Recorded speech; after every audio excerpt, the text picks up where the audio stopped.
mic is not working.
Snowden Senior.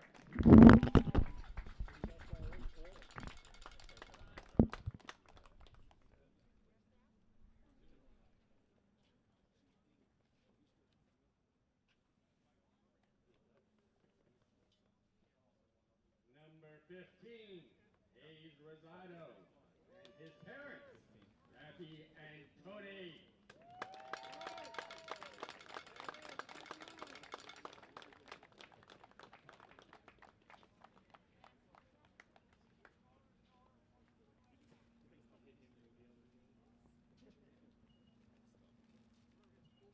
Not to be forgotten, number 9, Jerry Griffin Bachelor, and his parents, Janita Griffin and Jeffrey Bachelor.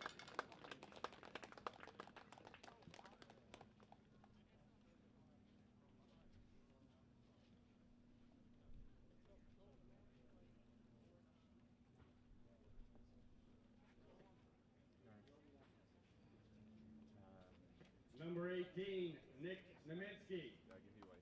His parents, Christine and Merrick.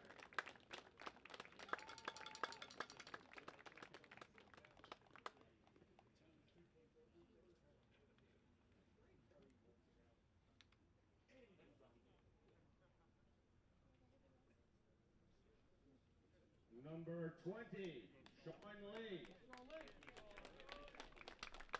With his parents, Maria and John.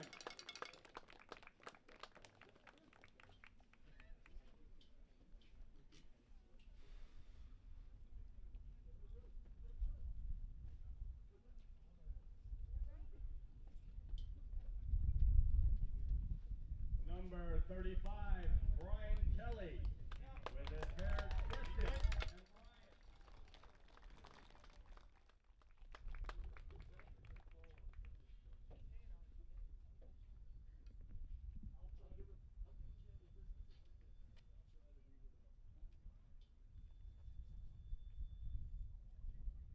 Number 40, Sam Cerrini, and his parents, Kathy and Rick.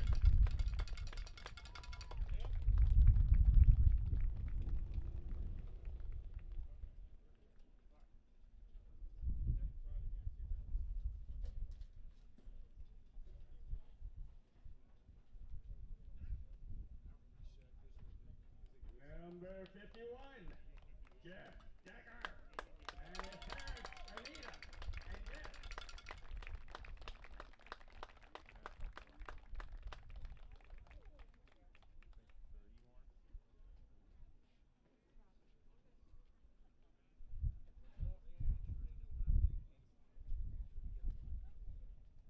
Number 59, Jake Brownstein, and his parents, Iris and Lola Becky.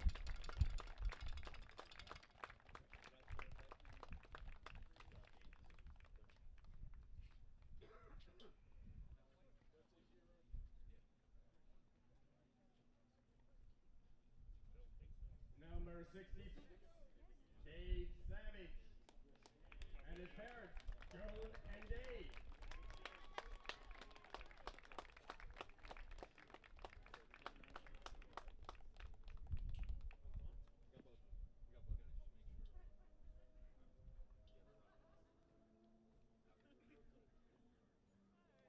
Number 88, Mike Rowan, and his parents, Megan and Joe.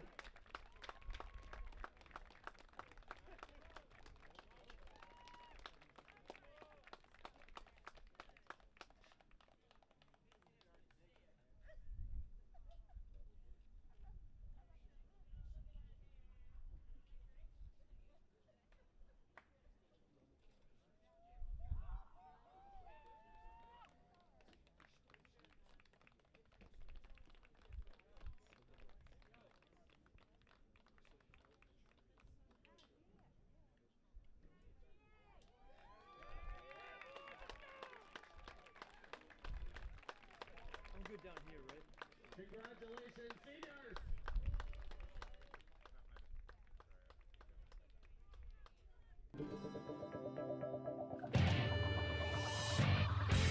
Here comes Tyus Battle. Boom! Right up the middle, and he is gonna go! Then sit up in!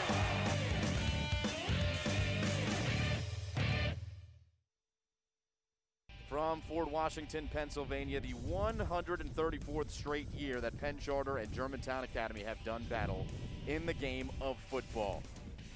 Rivalry has seen 2 pandemics, 2 world wars, and now on a Saturday afternoon in 2020, we welcome you to Fort Washington, Pennsylvania for another installment of GA versus PC in football. Simon Rosenwasser, Ethan Carpenter. Ethan, we've been here all week. GA PC, there's really nothing like it. The oldest rivalry in high school sports in the entire country. And it culminates with this rivalry, the more specifically, a very intense one, this football rivalry between GA and PC, and it'll be fun. That's right. We come into Saturday tied 3-3 in the competition cup standings. So this one's for all the marbles. And hey, we were a little concerned in the offseason, was this game actually going to happen?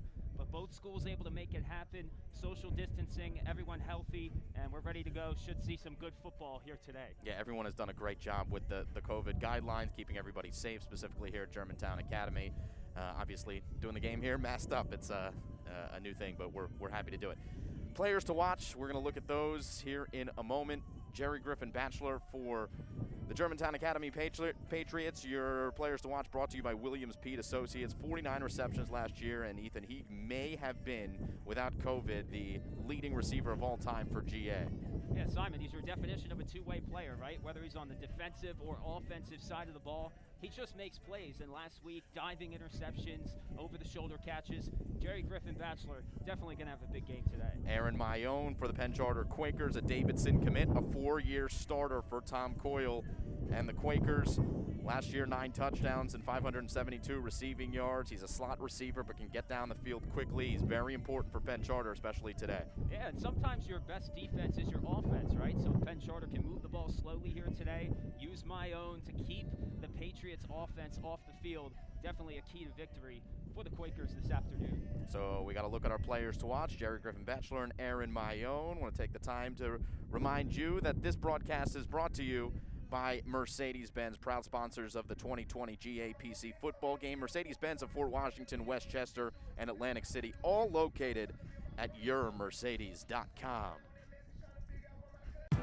Friendly professionals, convenient location, great selection. That's Mercedes-Benz of Fort Washington, Westchester.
All right, a beautiful rendition of the national anthem to get us set for the 134th matchup between Germantown Academy and Penn Charter. Simon Rosenwasser back alongside Ethan Carpenter. Ethan, we're going to take a look at our keys to the game, and our keys to the game are brought to you by Total Soccer. Visit totalsoccer.us for information on soccer training, classes, camps, leagues, and more. For Penn Charter, they want to slow this football game down, and that starts with running the football with Matt Marshall, their future, well, the cornerback at the next level, but he is the running back, plays 2 ways for The Quakers, they want to pick their spots, though, Ethan. They want to get the ball down field and physical play. This is a team that would do well with a kind of grind-it-out mentality. Yeah, if you run the ball, you control the clock, right? You control the clock, keep that Germantown offense off the field. And that physical play, Simon, last week they had a little rough of a game. Maybe the intensity wasn't at the right level. But, hey, playing against your rivals here, that'll definitely bring out the intensity needed to win. All right, let's look at the keys of the game for Germantown Academy. And special teams is something that Coach Dents, probably more than other coaches, emphasizes. And we see Nick Naminsky with a lefty boot. He's a phenomenal kicker. It's going to be key for them. The turnover battle sounds cliche, but Coach Dents stressing the turnover battle. GA turned the ball over their first possession last week. Limiting the big plays from Marshall and Mayone on the other side is the third key for the GA Patriots, who will kick off in their black jerseys to Penn Charter. And speaking of Aaron Mayone, he is listed as the deep man to return for the Quakers. And we are off and playing some football on a Saturday afternoon. Glad you could join us on the Play-by-Play Sports Network as Aaron Mayone is taken down at the 25-yard line, and here comes the Penn Charter offense.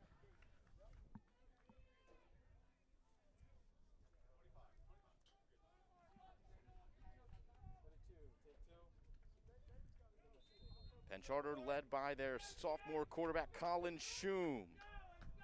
6'3", great football body.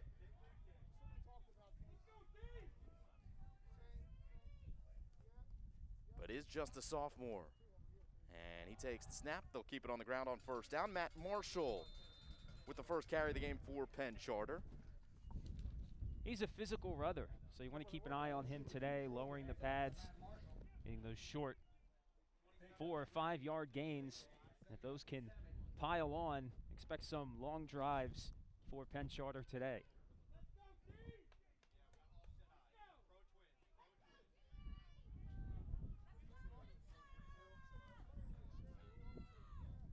So brings up a 2nd and 6. They'll hand it once again up the middle. And it is Matt Marshall still on his feet. The ball came out, and Germantown Academy's got the football. So that's one thing you can't do if you're Penn Charter. And on the other side, Germantown Academy with Evan Spivey, the sophomore DB, coming in to make the play. You know, Simon, what's good to see on that play, sometimes you see defenders just going for the ball and not trying to wrap up. But Germantown was trying to make a tackle there, and the ball just happened to come out. So good start for Germantown on defense, and now, hey, great field position on their first drive. We just talked about that turnover battle. Both coaches saying that that was a key. As we get a look at a replay, we're still getting settled in broadcasting-wise here on the Play-by-Play Sports Network. Again, Simon Rosenwasser here with you. Broadcast today brought to you by YourMercedes.com. Mercedes-Benz of Fort Washington, Westchester, and Atlantic City. Flag before the snap here, and it'll bring GA back.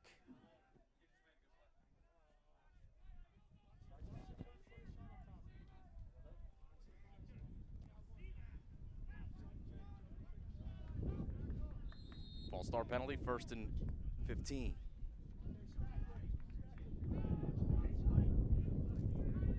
In motion, Jerry Griffin Batchelor. He takes it on the end around, and he will get to the line of scrimmage. No gain for Jerry Griffin Batchelor. You can hear the wind gusting here at Carey Stadium. You know, Simon, you see go ahead. an example of it there. They're going to try and get the ball to JGB any way they can, right?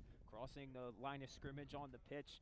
Be interesting to see how many creative ways that Germantown comes up with to get JGB the ball this afternoon. 5'10", 180-pound captain. Has been in this Germantown Academy family for a long, long time. On the run, it's Jordan Longino. He completes to his man in Jacob Shue. And inside the 25 now go the Patriots, and they're hurrying up here. Good play design. Shue wide open on the sideline. Easy throw for Longino. And Longino so good on the run. And he completes that pass. Very high completion percentage. Don't forget about Lacey Snowden. First carry of the game. Goes for about 4 yards. Bring up a 2nd down. So GA looking to take advantage of the early turnover by Penn Charter.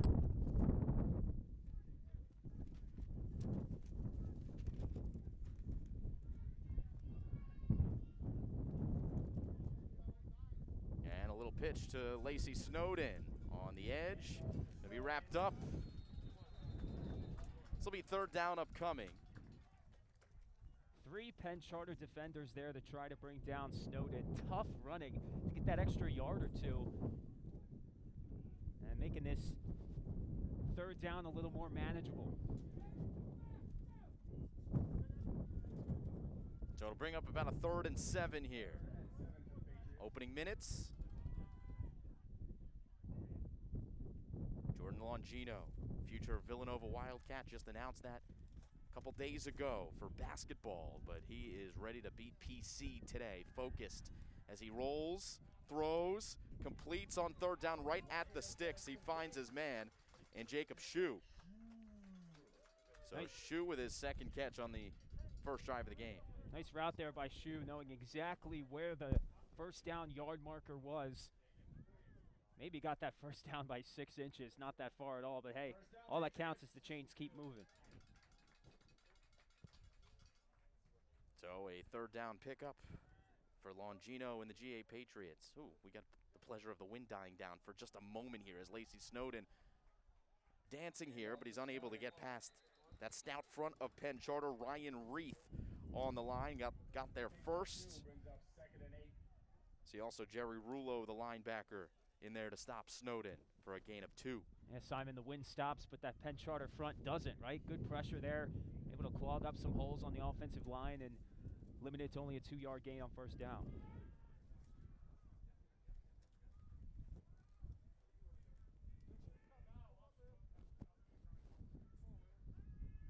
Rolling left, it's Longino on the run. Got his man. Big target in the middle of the field, Mike Rowan. And that should give a 1st and goal, and it does. The 6'4", 240-pound tight end quickly back to his spot as Longino on 1st and goal will not snap it as Penn Charter gets the timeout in. So that'll give us a chance to take a look at some of the starting lineups. Let's look at the starting lineup for Germantown Academy. No score. And we get a moment here.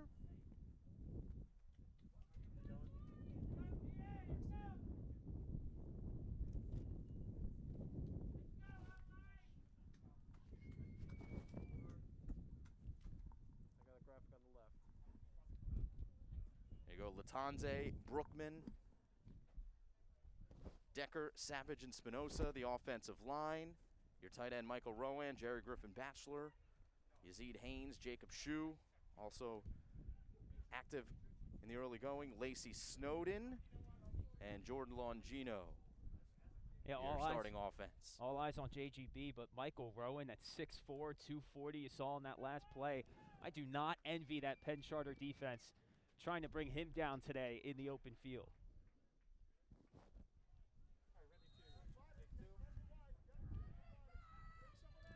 All right, so 1st and goal after the timeout.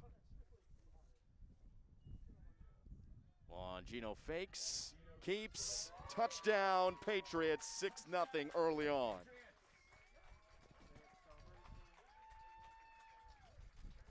Great job on the fake there by Longino. You know, he's got that long wingspan. He plays basketball. He's able to hold that ball out there. And just that extra second or two for that Penn Charter front to get kind of confused. What direction is he going? Is he holding on to the ball? And a nice score there for Germantown on their first possession. Kick is up and good off camera. Nick Naminsky knocks it through. Jordan Longino. The touchdown run from 5 yards out, and now we get another look.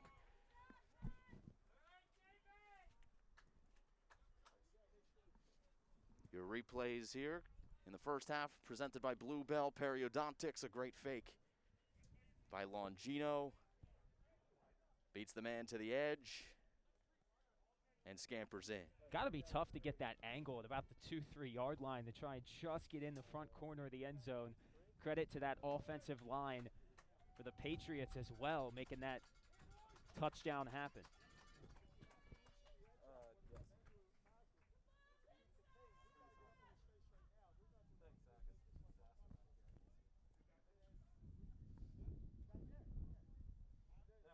So 7-0 here in the early going. So GA takes the fumble by Matt Marshall and goes 35 yards down the field the other way, scores the touchdown. And it's quite a fast start for this Germantown Academy offense. Not what Penn Charter wanted, as they had a chance to make a statement on their opening drive. Now we'll have to play from a hole. Kaminsky to kick. My own back to receive.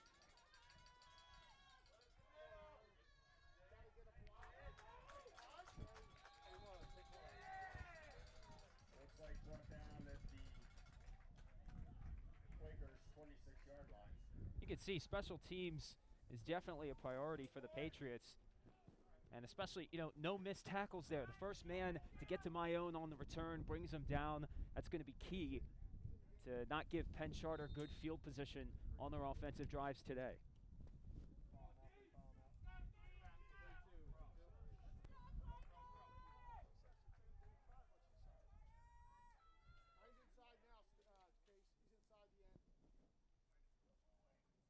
So on first down, they'll run it with Marshall right back to the well. And Marshall with a good gain. Hands off to Marshall. On there on the spot, stop Samuel Saribe. Okay, so 3 plays, 3 runs right up the middle, right? We're seeing what the game plan is for Penn Charter here early. Control the clock, run the ball, and 6-yard gains on first down will definitely help that cause.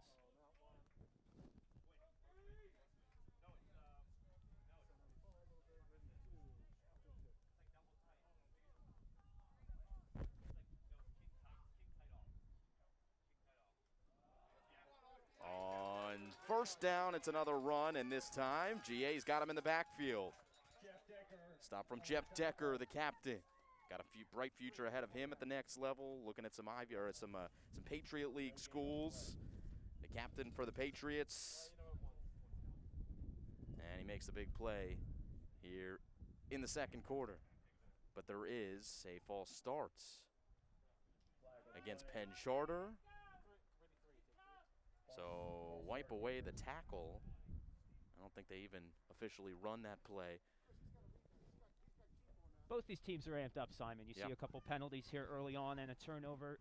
Expect things to settle down a little bit, especially as we move through the rest of the first half. And hopefully both these teams can get it together, stick to their game plans.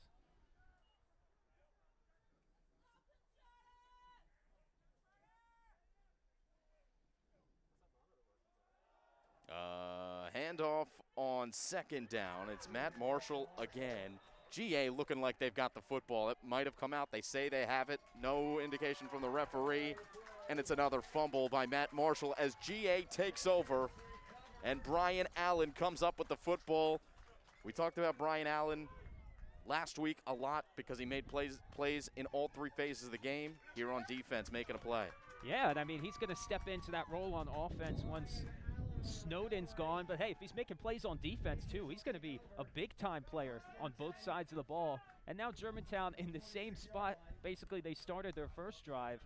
Such a gift to start your first 2 drives in opponent's territory. Longino's pass is complete to Jerry In Griffin Atlantic City. Bachelor. I couldn't be happy.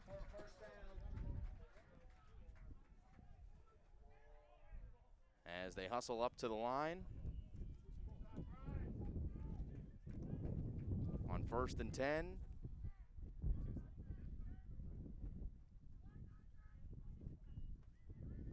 They'll screen it to JGB. And Jerry Griffin Bachelor running behind some blocks, gets a gain of 7, 2nd and 3 coming up. Longino almost flicked that pass, Simon. It didn't even look like his arm went all the way back. Able to get that pass out quick, and JGB does the rest, as he always does in the open field.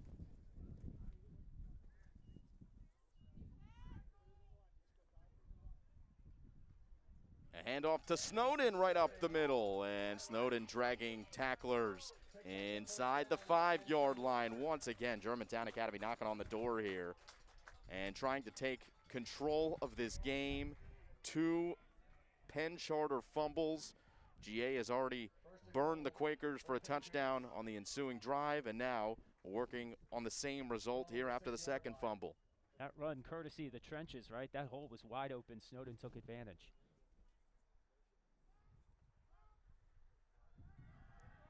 Longino looking end zone off the left arm of his intended target. Jerry Griffin Bachelor in the corner, and a little extra curricular activity after the tackle by Mayone. There's our 2 players to watch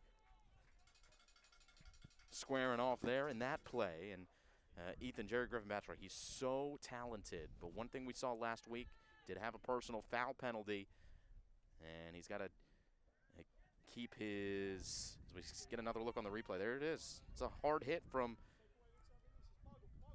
Matt Mayone on the Bluebell Periodontics replay. And a pitch to Snowden. He's in for a touchdown. Second touchdown for GA. And it's Lacey Snowden finding pay dirt. It's a 13-0 lead for the Patriots. I hope no one in the audience blinked, right? You look up at the scoreboard, it's already 13-0. Great job by Germantown taking advantage of the short field here in the first quarter. So here comes Nick Naminsky. Hit all 5 of his extra points last week. He's 1 for 1. Make it 2 for 2. 14-0 Germantown Academy. With 5:38 left in the first quarter, we're going to take a quick audio break.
Two touchdowns for Germantown Academy off of Penn Charter turnovers.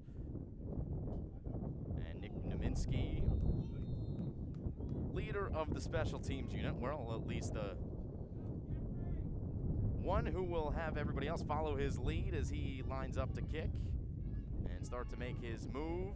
2 for 2 on extra points. Germantown Academy with 2 rushing touchdowns, 1 from Jordan Longino, 1 from Lacey Snowden. And hey, we told you it was windy, and Nick Naminsky will go right back to set it on the tee. Penn Charter, we haven't seen them throw the football yet. All runs, and the only result, fumbles from Matt Marshall. And they will have good field position here as Andre O'Neill covers up, and then a flag comes out after the play. This will seemingly go against Germantown Academy and bring the Quakers up 15 yards. And at this point, Penn Charter needs all they can get. Take a look at the white hat and wait for the call. We expected this to be a physical game. Dead ball penalty, personal foul against GA. So Simon, go ahead. This is a critical moment, right? Coach Dents and Coach Coyle, you want to talk to your players. We're already, a few minutes into this first quarter, almost halfway through. Talk to your guys and say, hey, let's settle down. I know this is a rivalry game. Everyone's pumped up, but, everyone's going to need to settle in. A couple penalties here piling on in the first. And now it's Penn Charter with nice field position to change things up, see if they can take advantage. Yeah, they're going to have to rely on their sophomore quarterback, Colin Schum, to get that ball down the field, down 14-0. Running the football not necessarily going to work. They're going to give it to Mayone. They've got to find creative ways. You mentioned this earlier, Ethan, to get Mayone the football. And it seems like every time that GA is looking, is tackling those Quakers. They're looking to strip that football, but Mayone hangs on to it. Gain of a couple on first down. Will be a 2nd and 5. 5'10", 175 pounds, but Marshall runs like he's 200. I mean, he just kept going on that run. Yeah, that was actually Aaron Mayone. They put him in the backfield. Both the same height and weight, so I guess the same thing stands. Those, right? yeah, it is true. They are two guys that they try to get the ball to in space. Both will play running back at times. Both will play receiver at times. It's again Mayone, and Mayone's forward for gain of a couple. It'll be 3rd and short. I don't know, Simon. They may be trying to build up this play action because they're running on almost every play, right? So maybe one time you could get Germantown to bite, and maybe someone like Mayone's open downfield and could cut this lead in half possibly.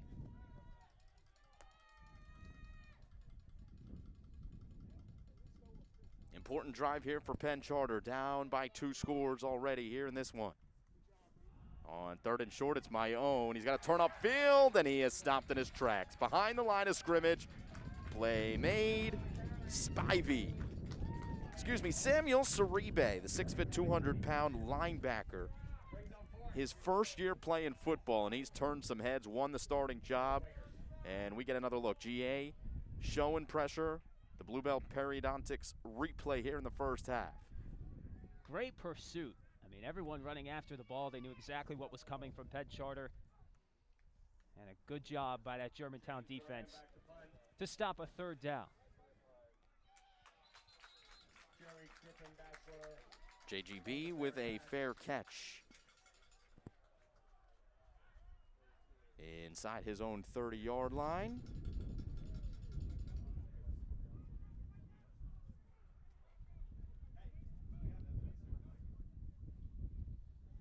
So, Simon, one of the keys for the Quakers going into this game was to keep Longino inside the tackle box. We're seeing him throw on the run on these first 2 drives. They're going to have to try to contain him if they don't want to fall down by 3 scores here in the early going. They'll hand to Snowden. And Lacey Snowden wrapped up after a gain of 1 on the stop for Penn Charter. Dave Rosania. Big front for Penn Charter. We'll try to get a look at their starting defense when we have a moment.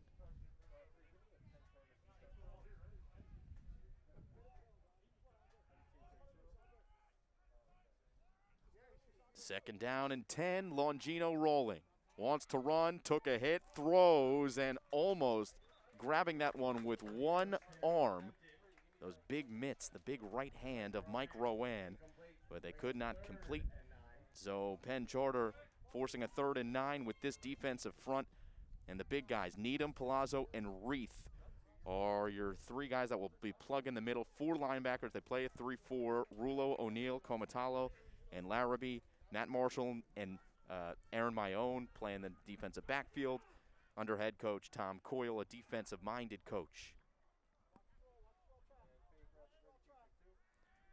So on 3rd and 9, it is intercepted. Jerry Rulo down the sideline, and just what the doctor ordered for the Quakers. Rulo read that like a book. He was right there. Longino tried to loft that over top of Rulo, but great extension. And now we talk about beautiful field position, the best of the day starting for either team at the 18-yard line. Trying to force it into Jerry Griffin Batchelor, just was not having it. And well done to grab that ball at its highest point, Jerry Rulo.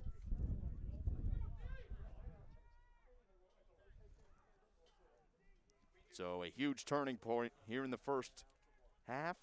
Again, the Bluebell Periodontics replay here in the first half. It's Aaron Mayone on the draw. Upended by Germantown Academy's Evan Spivey. Making a couple plays here in the first quarter. Mayone does manage a gain of 5. It's really no secret, Ethan, where Penn Charter is trying to go with this football in the beginning of the game. We still haven't gotten a look at the Penn Charter offense or the GA defense. We'll try to do so when we get a moment. Well, we're already at 2:15 and counting here in the first quarter. Well, Simon, Penn Charter's not just running the ball, right? They were running inside for the first couple possessions. Now they're going to try and stretch it to the outside.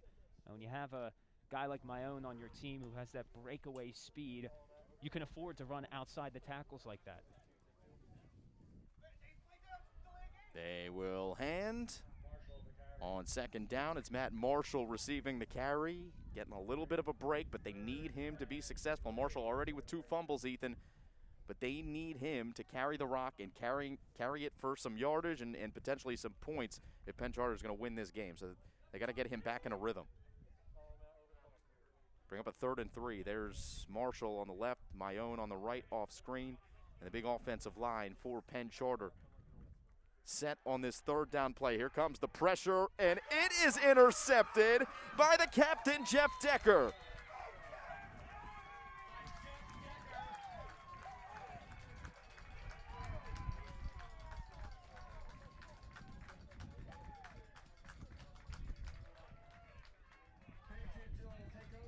It's not going to go in the stat book, but number 35 for Germantown. It's amazing pressure on Schum. And look, no stat recorded there, but it's that pressure that causes Schum to throw that ball a little early. And Germantown now forcing 3 turnovers on defense. Phenomenal first quarter for them. Yeah, +3 in the turnover department now. And back on offense. Snowden on the carry, 2-yard gain. A 2nd and 8. Maybe 2nd and 7. And back and forth, the momentum swinging here in this one like a pendulum as Penn Charter looked like they were, as you see Snowden coming off. And maybe took a shot to the head. Not a good look there as Snowden barely able to get to the sideline.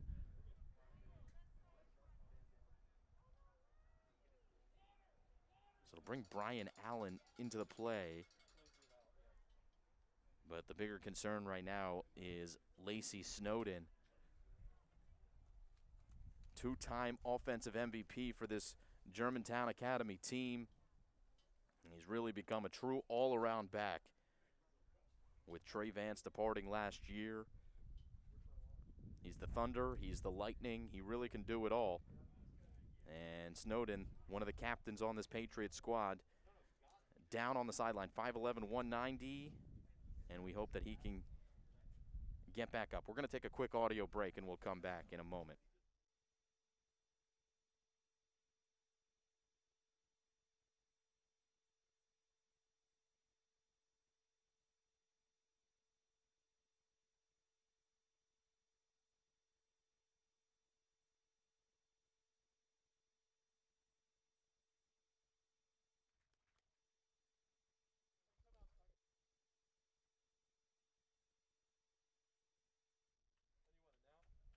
Lacey Snowden. We're going to take a look on the replay here if we can see, and just got caught up under that pile. And the Puya Hatam DMD Bluebell Periodontics replay back to live action here. It's a 2nd and 7, and the running back is Brian Allen. Allen with a forced fumble defensively, blocking here on this play, incomplete. Trying to squeeze it into Jake Shue. On 2nd down, it'll be 3rd down and 8. Longino's had his eyes on Shue in the first quarter. By my count, it's his 3rd or 4th target. Shue's come through with a couple catches. And if he pulls that one down, it's an easy 1st down for Germantown Academy.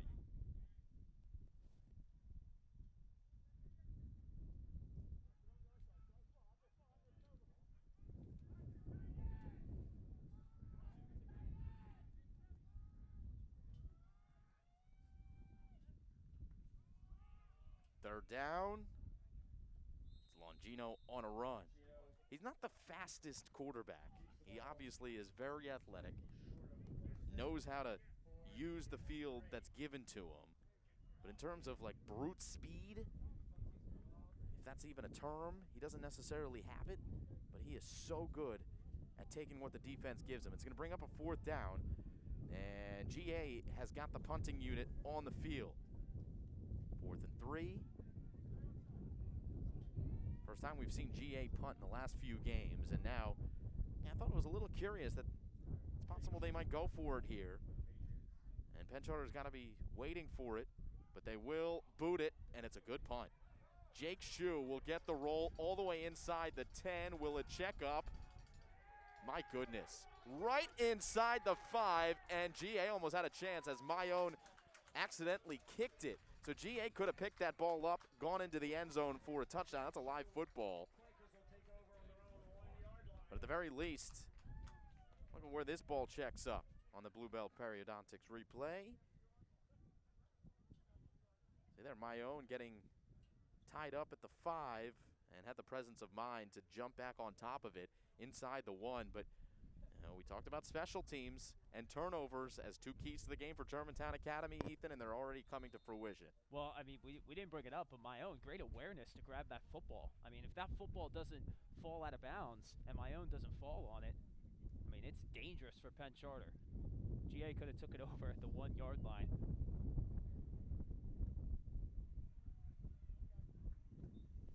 And just looking for some breathing room. Last play of the first quarter. So that will do it for the first quarter of play. GA with 3 turnovers forced. They turned 2 of them into touchdowns, and the Patriots have a 14-0 lead as we end the first quarter and go to the second. Don't forget, proud sponsors of the 2020 GAPC football game, Mercedes-Benz of Fort Washington, Westchester, and Atlantic City, all located at yourmercedes.com. We'll be back in a moment.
Start of the second quarter. Your second quarter brought to you by the Kaplan Stewart Law Firm.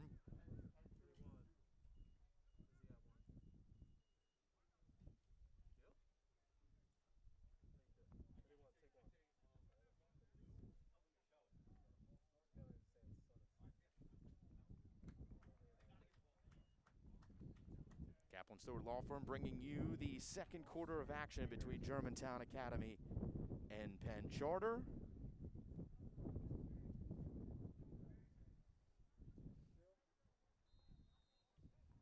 And it's a 2nd down and 9 for the Quakers with 100 yards to go. Well, almost 99.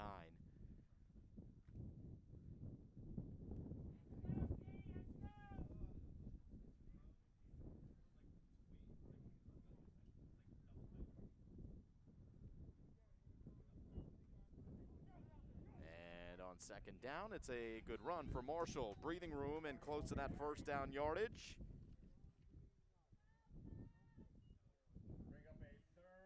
And story so far, turnovers. Marshall with 2 early fumbles. An interception by both quarterbacks. Most recently, Jeff Decker of Germantown Academy. The only result of the last turnover, flipping the field position. As Penn Charter's got a 3rd and short, important play, opening minute of the second quarter. And the handoff is through the middle, and Marshall has 1st down yardage.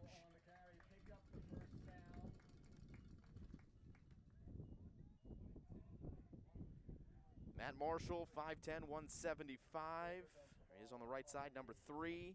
three-star recruit, according to 24/7. Offered from Baylor, Indiana, West Virginia, all as a cornerback, plays some slot.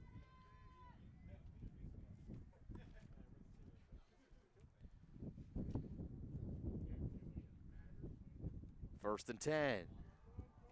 Swing it out to Marshall in space. Jerry Griffin Batchelor attempting to make the tackle, but Marshall able to get around him. Maybe more than a couple. 2nd and 8 for the Quakers. So it'll bring up a 2nd and 8. Excuse me, 2nd and 3. And a pickup of 8. Just following the PA announcer here.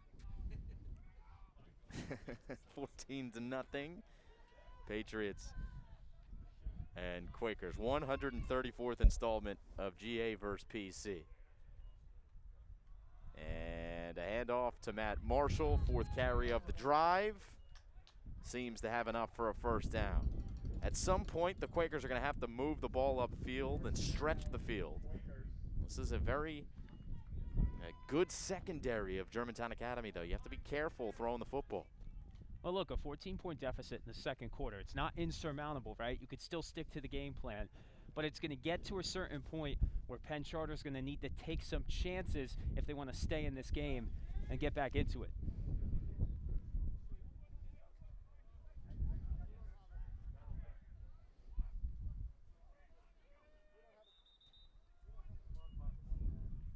Timeout Penn Charter. All right, so that'll give us a chance to take a look at our starting lineups. It is the second quarter, but why not? Still the first half. Penn Charter and Germantown Academy. The Germantown Academy, let's look at the Penn Charter offense first, actually.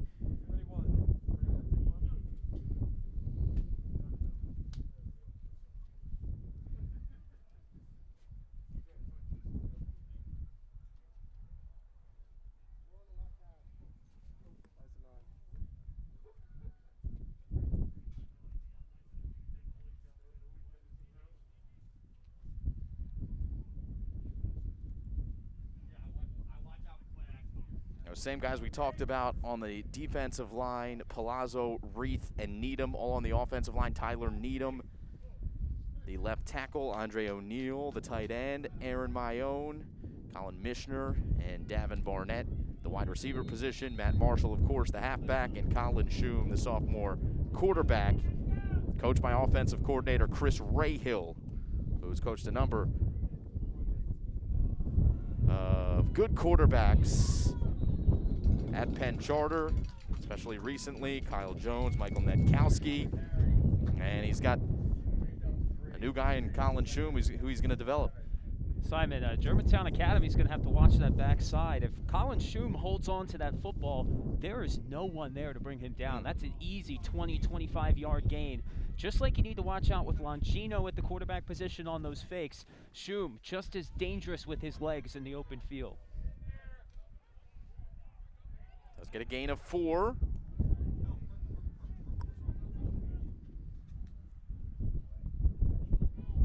So the 2nd and 6 play.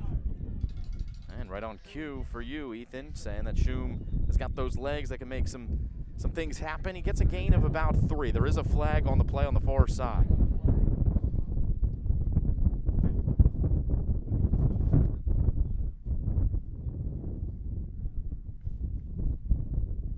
Depending on the outcome of this penalty. Nice play by Jeffrey Decker, the captain, for the Patriots to spoil that play. Had the turnover earlier.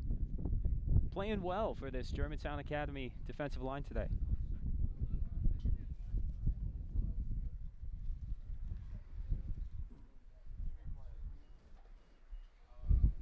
Another look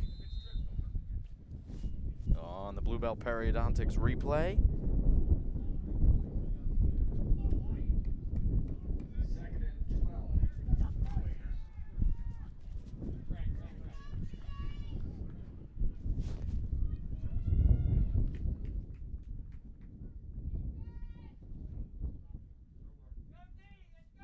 It's a 2nd and 12 after the penalty, and they'll just keep it on the ground with Shum again. must be listening to me, Simon. As soon as I say that, 2 runs for Shum, 1 a designed run right up the gut. But nothing doing there. Now it's a 3rd and long, so now you're going to want to stretch the field if you want to move the chains. See if they can get something going over the middle with some of their tight ends. So Shum goes to the huddle, comes back to deliver the message. And we'll see if they allow the sophomore quarterback to use his arm. 8:20 in the first half. Not many throws for the Quakers. 3 turnovers for this Penn Charter offense. Aaron Mayone, oh, good move. And he's got 1st down yardage after a couple of stutter steps. With a move like that, got to give him the nickname Yak, right? Yards after catch. It's really all that matters on 3rd down, especially if you catch the football in front of the sticks. Mayone gets that extra 5 or 6 yards to get the 1st down. Great job by Penn Charter to move the chains. Mayone, Davidson football commit. Got that big playability out of the slot. He is on the far side of the field. 1st and 10. They'll throw on the slant to Aaron Mayone, and he breaks free. Aaron Mayone inside the 20, finally brought down by Spivey. But a huge gainer, largest one so far for Penn Charter. Again, I preach, yards after catch. Down the far sideline, Mayone breaks free. And if you're the Quakers, what a beautiful drive here. And look how quickly things could change, Simon. Just 2 passing plays, and suddenly when it looked like the Quakers were stuck in their own territory, they're right here in scoring position. A great look at how dangerous he is in open field on that Bluebell Periodontics replay. 7:15 and counting here in the first half. They'll hand off. Nope, they won't. Shum will keep it, lower his shoulder, deliver some punishment to Brian Allen, who tried to bring him down, but it's a good gain for Shum. And Ethan, Shum, he's the inexperienced quarterback, right? We were talking about the turnover battle, thinking that maybe it was Shum who might be on the wrong end of some interceptions, but it hasn't been his fault. He's been playing well. It's the fumbles from Marshall. The one interception was just a great play from Jeff Decker, and he's got this football team moving here on 2nd down inside the red zone. 2nd and 4. Shum for Matt Marshall. You can see Marshall securely holding that ball with 2 hands. You know, you talk about Shum, Simon, he has been very composed early on. And if you're a young quarterback, you're down 14-0 with some turnovers in the first quarter, it could be easy to get real nervous. Maybe you make some throws you shouldn't make. But this drive right here, you really see Shum settling in. And now a great chance for the Quakers to cut this lead in half. So approaching halfway done, the 2nd quarter. With so much time left, you don't want to say must score, but when you're down here on the 10-yard line after the way that this game has gone and a chance to make this a 1-score game, you can almost say that for Penn Charter, and they'll get into the end zone with a Matt Marshall touchdown.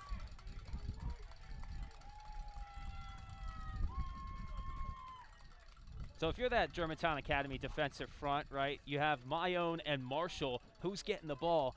You really can't commit to one side, right? They got both players running in opposite directions, the confusion there, and an easy score right up the gut for Penn Charter. Good response. So on for the extra point, James Duran. Snap is good, the hold is good, the kick is also good. And that is what we call a good football drive. It started at the 1-yard line for Penn Charter, and they take it the distance. On the Bluebell Periodontics replay, we look at the Matt Marshall run, good cut, and out of the outstretched arms of Samuel Saribe. Strong running from Marshall for the Quaker score. 99-yard touchdown drive for Penn Charter. A mix of run, a mix of pass. The likely suspects making an impact for the Quakers. Mayone, the big catch down the field, and Marshall putting the finishing touches on the drive, just what Penn Charter needed. Well, and most importantly, Simon, by my count, I only remember 1 penalty on that drive. So you're not seeing a bunch of these extracurriculars that we were seeing in the first couple minutes of this game. Teams settling in, and a 99-yard drive is definitely going to settle your team in. And great job by Penn Charter to put up 6 for the first time today. Remember, this is a Quaker team that has not had a normal 2020. Well, GA hasn't either, but Germantown Academy, they feel very fortunate to have been able to practice as much as they have, and Penn Charter, being in the Philadelphia area and where they're dealing with, they've had to deal with a little bit more red tape in terms of trying to practice safely and abiding by the guidelines set forth by the city and the state. So Penn Charter, you're talking about a team that's only practiced 19 times this year. And last week against Episcopal Academy, they went down in large fashion, but this is a Penn Charter team that may have looked at that game almost like a scrimmage, except for besides a regular season game, instead of a regular season game. Then breaking free here, it's a big return for GA and a big hit, as Jake Shue has the good return. The tackle from James Doran, the kicker. Kickers love dishing out big hits like that. But it is Germantown Academy with a 14-7 lead. A drive that starts here at the 41-yard line, and Longino with good field position as he takes the snap. Wants to roll, and Jerry Griffin Bachelor can't get it off the bobble. Phenomenal instincts there, Matt Marshall on defense for the Quakers, able to get his hand in. We'll take another look at this replay. Longino on the run, exactly what you don't want if you're Penn Charter. Great job by Marshall, the senior, who was honored before the game with all the seniors here on senior day, getting the pass breakup on first down. Quakers may have dodged a bullet if Jerry Griffin Bachelor takes that even off the bobble, probably in for a touchdown with all that open field. Brian Allen on second down hits the hole on the right side. It was sealed by the offensive lineman in Jack Brookman for Germantown Academy. With no Lacey Snowden, yeah. Right, with no Snowden. You kind of forget, we don't mention Brian Allen enough, but last week on offense, he had the rushing touchdown, the pick 6, and the blocked extra point. He was phenomenal in all 3 phases last week. Third down, down goes Longino. Tyler Needham. Pick your poison if you're Penn Charter. There were a few players there around Longino who could have brought him down. Longino trying to buy some extra time as he does so well. You see number 24 there for Penn Charter as well. A couple guys in there. That was Liam Rowan and Andre O'Neill also chasing him down. But it's Ty Needham, the future Rutgers Scarlet Knight.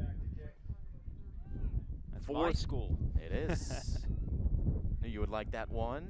Mayone, ready to receive, takes it off a hop. Aaron Mayone with speed across the 20, and he shoved backwards there. More physical play after the whistle. That's what we expect, though.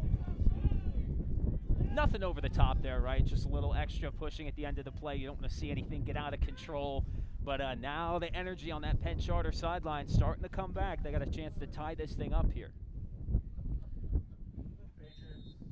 Credit to the Quakers with that long football drive, 99 yards, and halting GA after the Patriots started with good field position. And now Penn Charter with a 1st and 10 from the 21. We'll try to air it out and do so deep. Came off a little bit lame, and Mayone still made the catch. It looked like off the arms of Shum, that ball was going to be underthrown, but so good in open field. As we got a look here, our camera op thought maybe that ball was run up the middle. Credit to the fake, and then Mayone. Wow, what a play by Mayone. I mean, look, with Spivey right on him. The ball was underthrown, but Mayone, great job tracking that ball down. And Evan Spivey was there to maybe break it up. Couldn't get his head around in time, and a big play for Penn Charter. Timeout, Germantown Academy.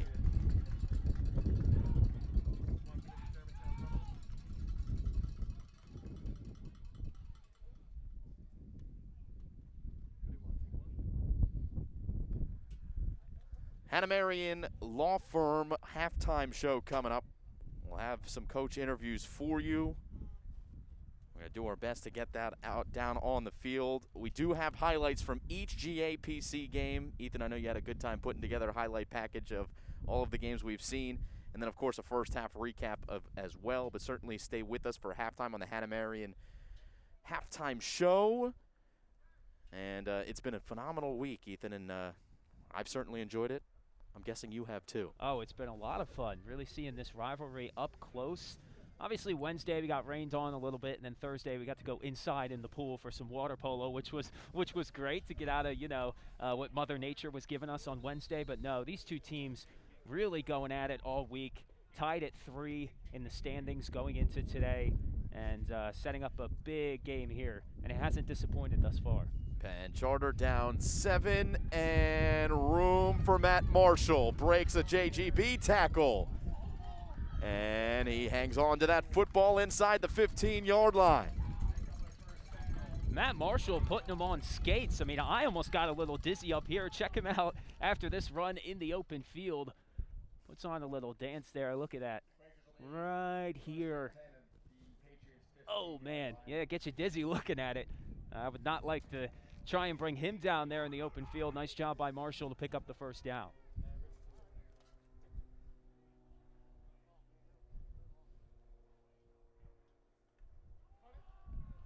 Marshall.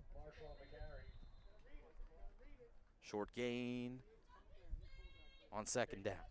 On first down, excuse me. It'll be 2nd and 7.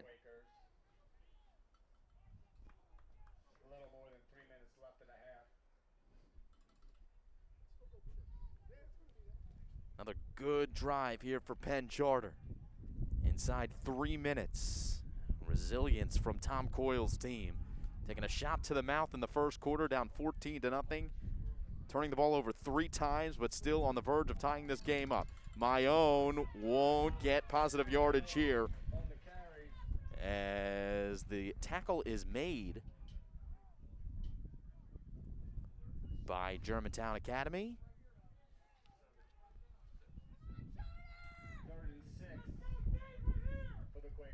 I believe that might be Brian Kelly. Got a number 35 for GA. Brian Kelly, linebacker for the Patriots. Kelly listed as 33, but I believe that's him wearing 35 in the middle. It's a 3rd and 7. Looking end zone. One-on-one, incomplete. Intended for Isaiah Grimes. He had the one-on-one matchup that they were looking for. Shum delivered the ball. Brian Allen on the coverage. Great job by Brian Allen, keeping his eyes on the ball. He does turn his head right there at the last second. But a great job at not committing pass interference, batting that ball away, and a big play for Germantown Academy, as now pretty good chance they go into halftime with the lead. So looking to put 3 on the board, and they will do just that. Will the Penn Charter Quakers. James Doran with a field goal from about 30 yards out. And the score 14-10. Germantown Academy over Penn Charter. So 2 minutes and 1 second left. And still time for Germantown Academy to make something happen. We know that they like to get downfield and fast, but Penn Charter defensively, especially here in the second quarter, figuring some things out against this GA offense.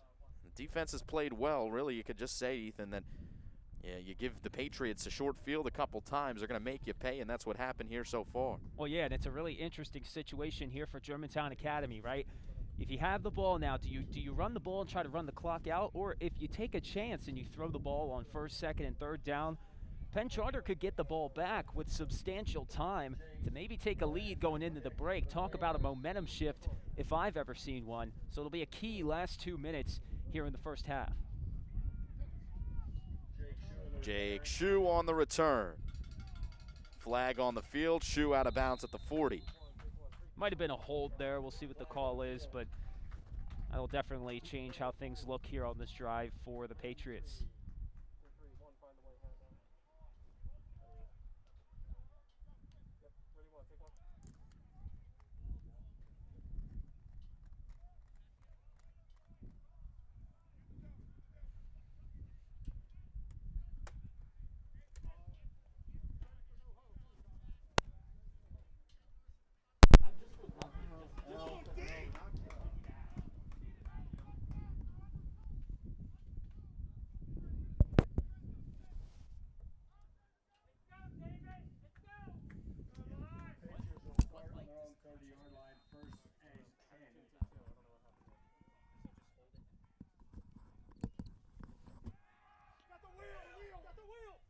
Jerry Griffin Bachelor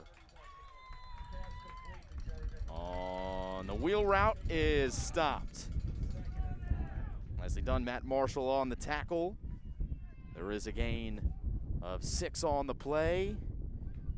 And a look on the replay as you see Jerry Griffin Bachelor coming across the line. And we see Jerry Griffin Bachelor on the next play as well. Moving the chains, 127, and here comes the GA offense moving. Another look. Getting the penalty yardage right back, Simon. 2 plays just like that.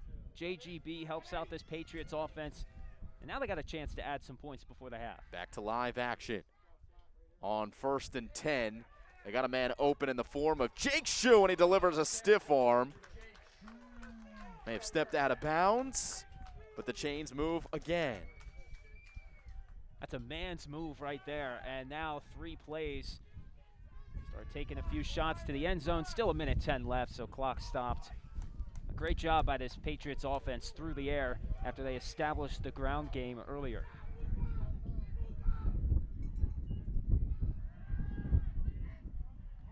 Longino. Eyes upfield, now going to tuck it, hit from behind as Rocco Palazzo got him. But that's smart from Longino, not forcing anything down the field. Still timeouts to be burned, and one gets burned here with 55 seconds left in the first half.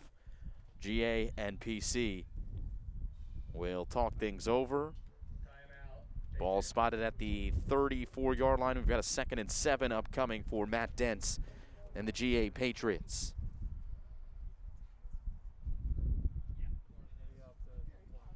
Take a look at our coach's corner.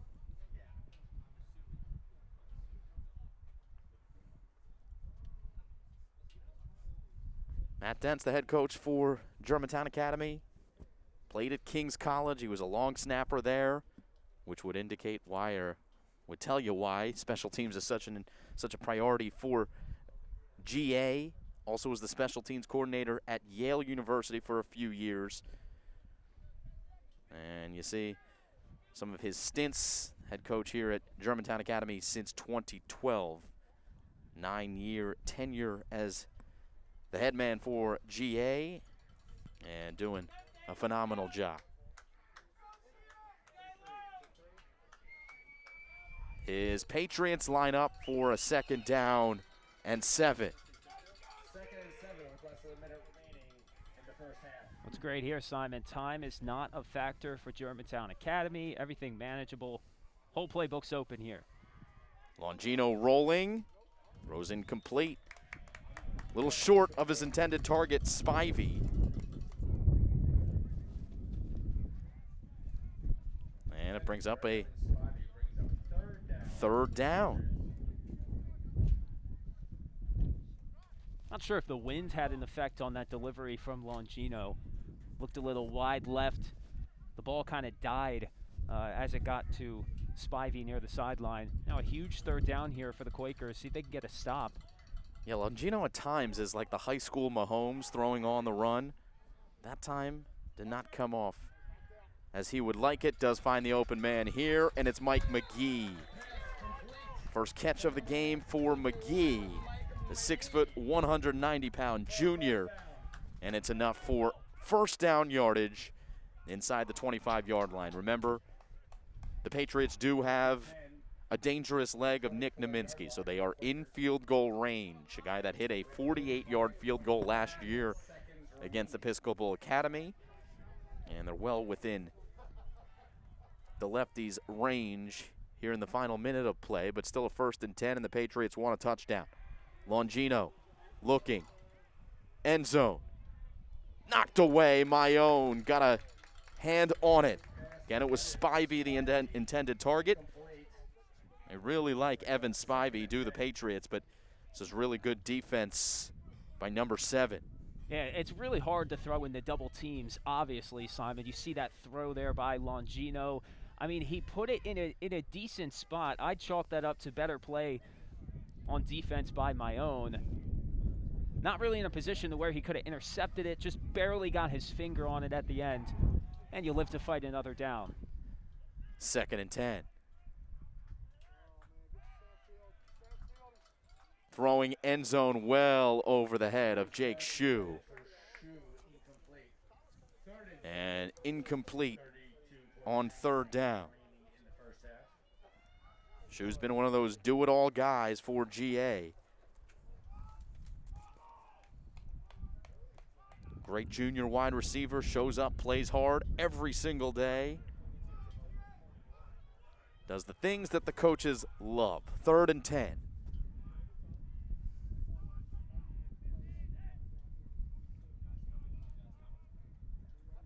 Trying the hard count there was Longino. Almost got him to bite. Longino looking, rolling. Eyes downfield, stays in bounds, gets it into the end zone, and a one-on-one battle there. It'll fall incomplete. Once again, trying to get it to Shue. Shue had to tightrope that back end line. You see the pressure coming. Longino not afraid to roll out. Say the blue belt periodontics replay. He almost went out of bounds on the near side. But it's good coverage. Simon, the more I see Longino, the more I do see Patrick Mahomes, right? He could just scramble to anywhere on the field, keeps plays alive, always has his eyes down the field. Here's Naminsky's kick, and it gets caught up in the wind, no good. 17 seconds left. Penn Charter takes over on downs after the missed field goal by Nick Naminsky. You probably have heard the wind at points through our headset, and it's gusting, and there's no telling when those gusts come. Ooh, and that was a late snap. You could tell the snap came in a little bit late. Is that Lacey Snowden on the hold? And he did get it down, but the laces were out. Didn't get a chance to spin that football around. Not like they would have liked to have seen it executed. You never want that if you're a kicker. Not sure if Penn Charter maybe got a hand on that at the end. It was kind of a quick replay there. But nonetheless, now Penn Charter looking like they're only going to be down 4 at halftime. They got to be happy with that. And Penn Charter will be content.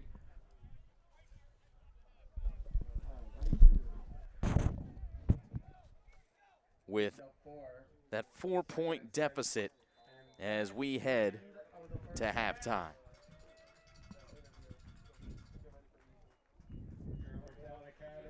So a couple of touchdowns for Germantown Academy, a run from Jordan Longino, a run from Lacey Snowden, and the Germantown Academy Patriots lead 14-10. 14 points for GA in the first quarter, and the turnovers that helped them to it. The Penn Charter Quakers with a long touchdown drive and the field goal as well by Dune. Well, we're going to try to get an interview for you. We will do so at the end of our halftime report. This is the Hannah Marion Law Firm halftime report. We will come back and leave you with a little breakdown, some highlights from what we have seen during GAPC week. You'll get your Competition Cup update here on the Play-by-Play Sports Network.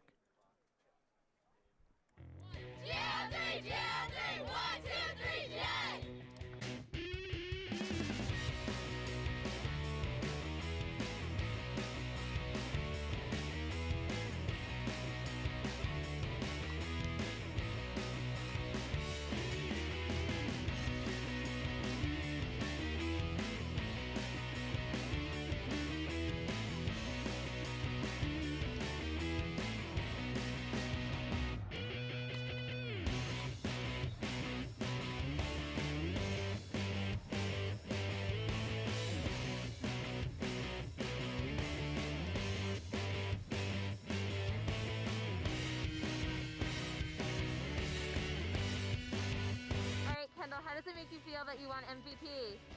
Really good, but I'm just happy the team won.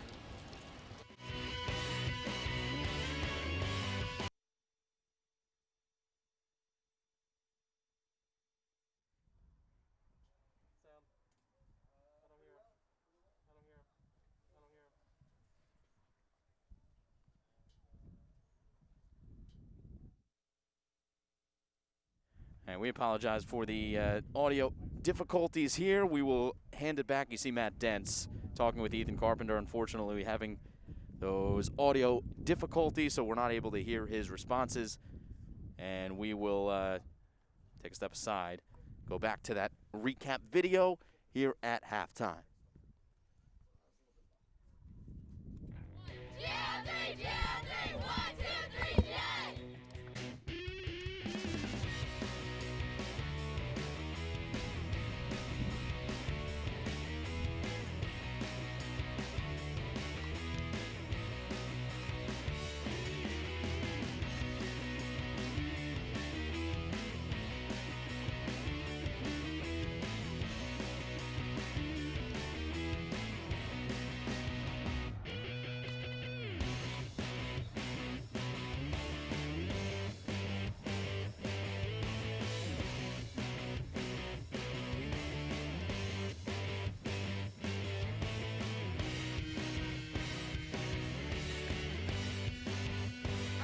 How does it make you feel that you won MVP?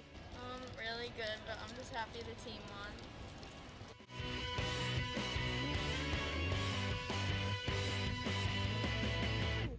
Ethan Carpenter with the Play-by-Play Sports Network, going over some PCGA week action. GA Athletics Hall of Famer Art Sweeney joined Simon on an unseasonably warm Tuesday afternoon. GA threatened in the first half.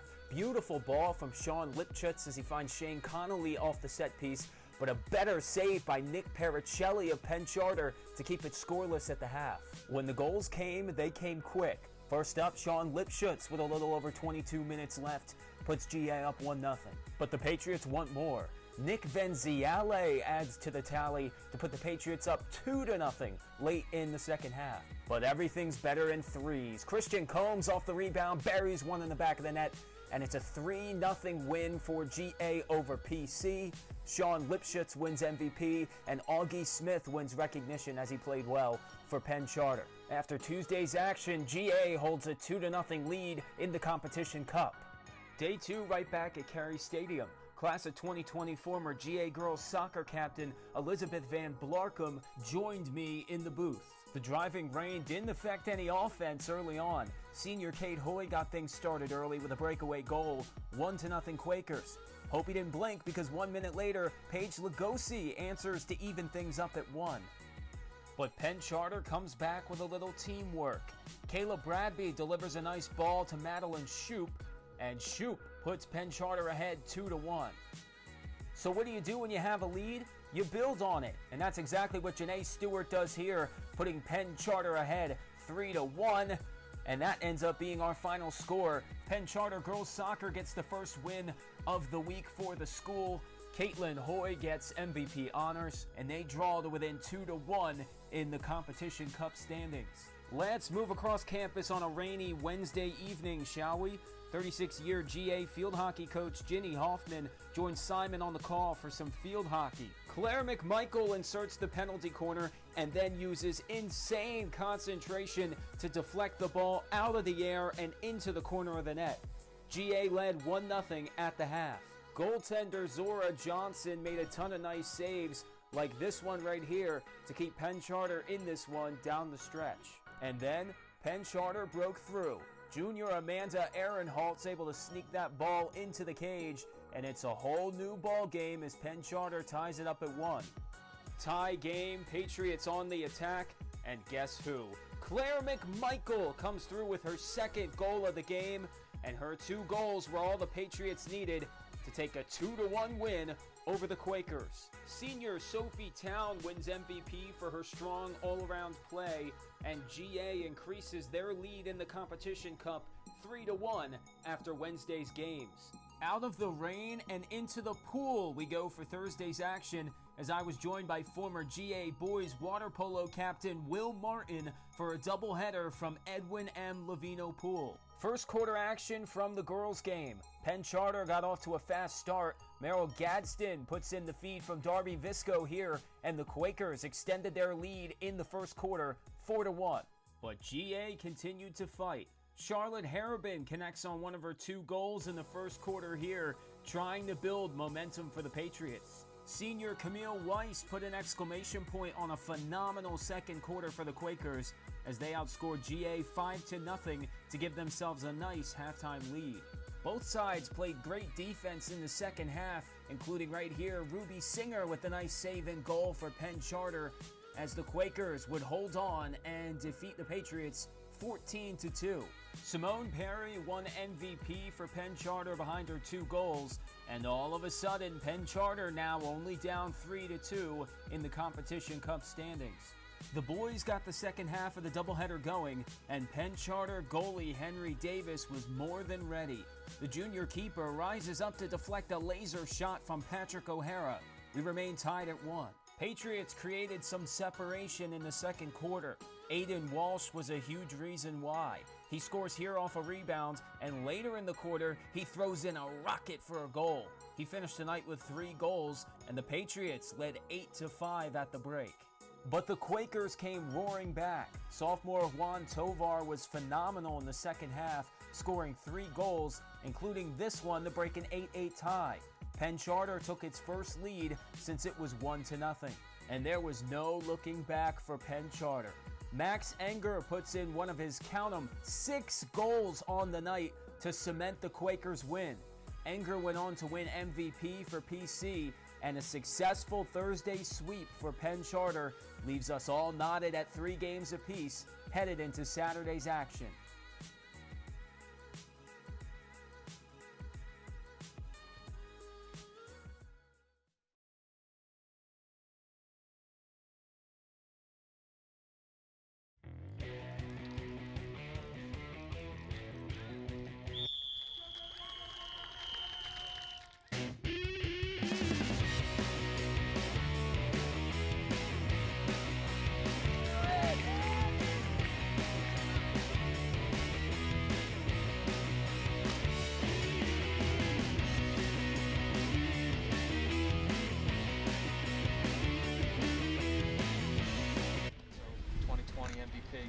Robert DiMinato.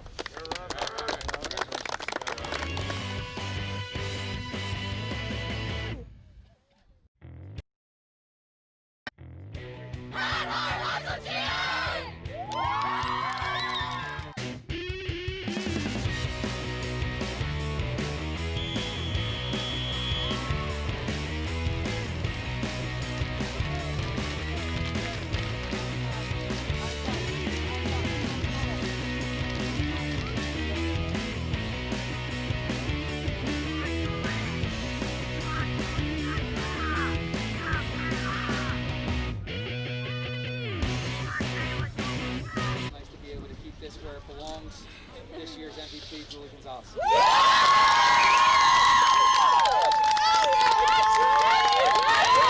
I'm honestly very happy right now. I couldn't have done it without my team. This has been a crazy but such a fun year, and I'm just so thankful.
And then he comes out here on Saturday and plays a great first half. Talk about his maturity and how he's able to turn around so quick and play a great game like this. Jordan's just always locked in. He's a kid who just is always in the moment. He's not thinking about the past, not thinking about the future. He's locked into the moment. He had a great day on the signing day, and right after that he had a great practice, and he just wants to win this game more than anything. Patriots head coach Dents, thank you so much. Good luck in the second half. Simon, back up to you. Thank you so much, Ethan. We apologize for the audio difficulties. We do get Coach Dents on the screen and get his take on that first half of play. GA and Penn Charter taking the field for the second half. Simon Rosenwasser here with you.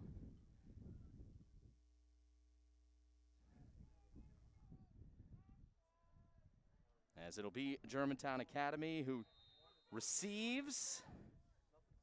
Remember, Penn Charter took the opening kickoff and then fumbled. It'll be the Patriots who receive, moving right to left, and Jake Shue with a burst of speed across midfield, and he hurdles to the 40.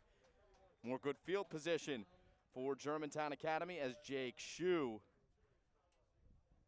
goes on the return. As we start the third quarter, the Patriots have good field position. Got my cardio on running from the halftime interview back up here to the booth. Listen, man, live broadcasting, technical issues happen. We are doing our best, and we know that the audience at home, and we know there are a lot of you watching a intriguing matchup, the 134th installment of GA and PC, but good to hear some thoughts from Coach Dents. If it's at all possible, we'll get Coach Coyle after the game.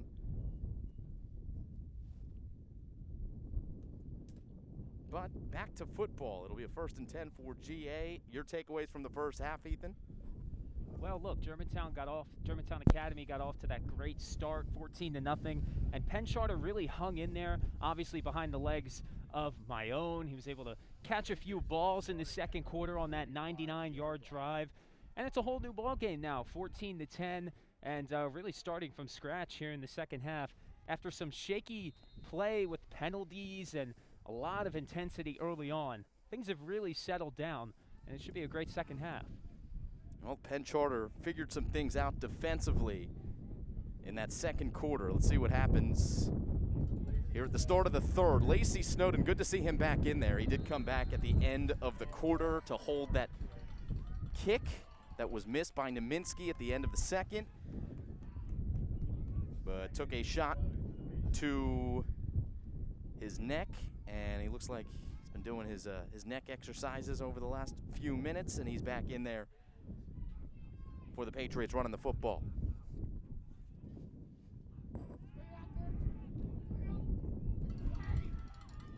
Running is Longino, and Longino going to follow Snowden for a block. Longino still moving, shoestring tackle across the 30-yard line. And Jordan Longino with his helmet off. As GA moving. He extends plays, Simon. That is what he does. If you think he's wrapped up or you think he's going to fall down. I mean, look at this. 3 Penn Charter defenders. That was number 24, Liam Rowan, who had a hand on him for a second. Longino breaks free, and blocker set up, and a huge gain there for Germantown Academy as they try to pad onto their lead here in the second half. Your second half replays sponsored by GA Summer Camps. Short run on first down. Talk about a 1-2 punch. Snowden, Allen, Snowden, Allen. See that continuing here in the second half to cement that ground game for the Patriots.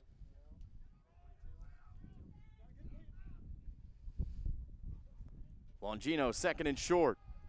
They hand to Lacey Snowden. And Snowden, not much room to turn upfield. And may have gained a couple yards. It'll be a 3rd and short coming up for GA. Ball at the 21-yard line.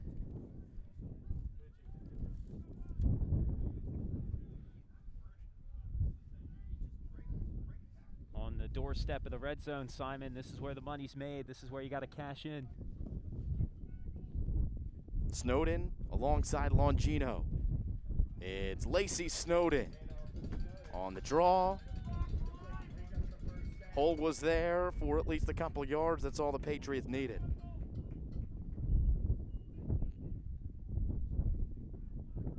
Simon Rosenwasser and Ethan Carpenter on the Play-by-Play Sports Network.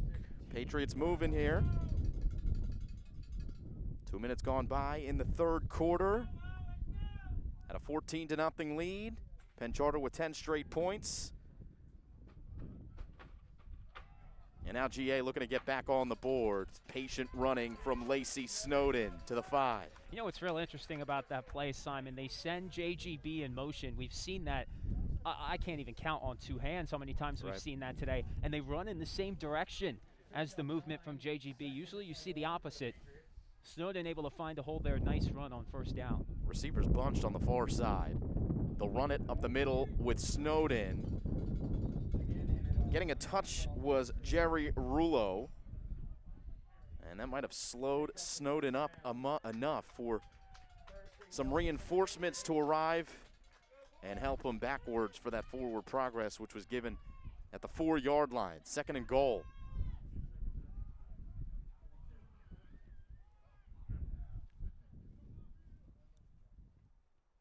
It was a patient run there by Snowden. Every inch counts down here in the red zone, right? And he was able to at least find a slight lane to fall ahead for a couple yards. We'll see where they go to here. 4 yards to payday. And they give to Snowden.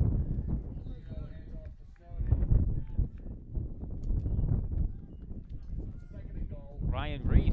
Yep. In there on the stop.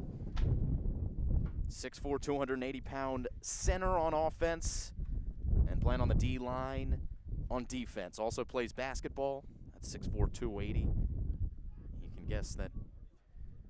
Pretty good front court player. First team All-Interac in football, though. And he makes a nice play. 2nd down. Longino trying to move to the end zone. Got there, touchdown. 2nd rushing touchdown for Jordan Longino. And the Patriots take their opening drive of the second half in for 6. He goes near side in the first half, far side in the second half. Jordan Longino finds a nice angle there. Had one man to beat. And now a 10-point lead for the home team.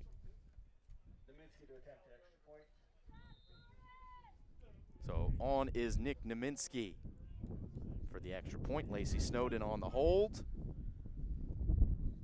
Kick is up, and the kick is good. 3 for 3 extra points for Nick Naminsky. GA takes an 11-point lead. Another look on the GA summer camp replay here in the second half. Yeah, Simon, I don't know if you saw that Naminsky extra point. That thing, that would have been good from maybe like 50 yards, that extra point. And you talk about he's 3 for 3 extra points today. How about last week? I'm pretty sure he was 7 for 7 last week. Yeah, I think I said before 5 for 5. I might have shorted him a couple. I mean, yeah, he was phenomenal last week. He didn't Great miss. leg on him. Yeah, he did not miss. A great future for him. Speaking of great futures, by the way, you're looking at Jordan Longino, again, announcing his commitment to play for in basketball to Villanova University.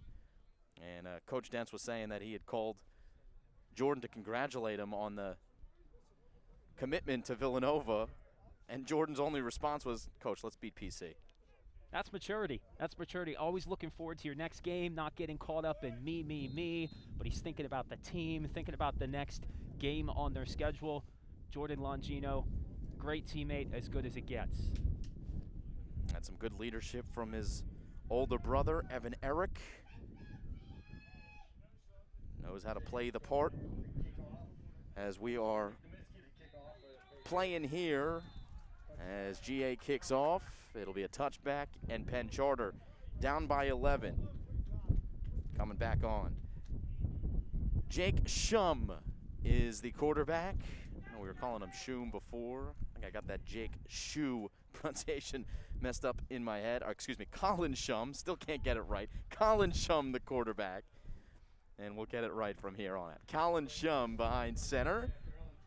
Look, he's a sophomore, Simon. He's going to be leading this team in here for the next few years, so we're definitely going to get used to him. Colin Shum, a solid first half for the Quakers. Yeah, he did not play poorly whatsoever. Matt Marshall lost the football. That's going to be his third fumble. And it looks like GA has it. Not what you want to see, as Marshall had the issues in the first half, especially early on, first 2 drives, both Matt Marshall turnovers, and Penn Charter dodging a bullet. But Ethan, you got to think, it's in the back of Matt Marshall's mind. Every time he touches the ball, he's got to hang on to this ball because GA is coming after him. Well, Simon, what's so tough about it, right, is these fumbles are not happening in, when Penn Charter's moving down the field into GA territory. It's happening in their own territory. The third fumble now around the 30-yard line. A recipe for disaster. Quakers get really lucky to fall back on that football there. 1st and 10.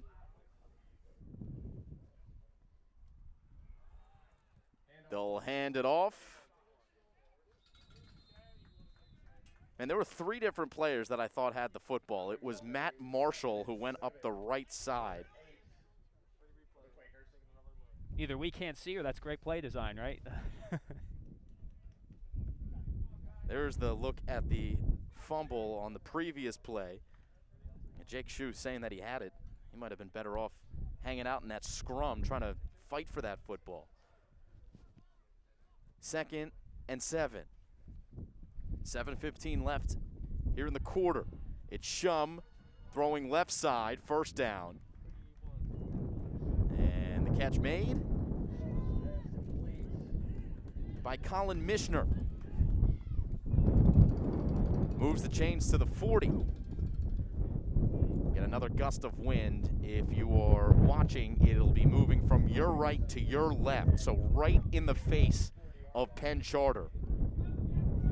Here during this third quarter drive, not going to make things easy.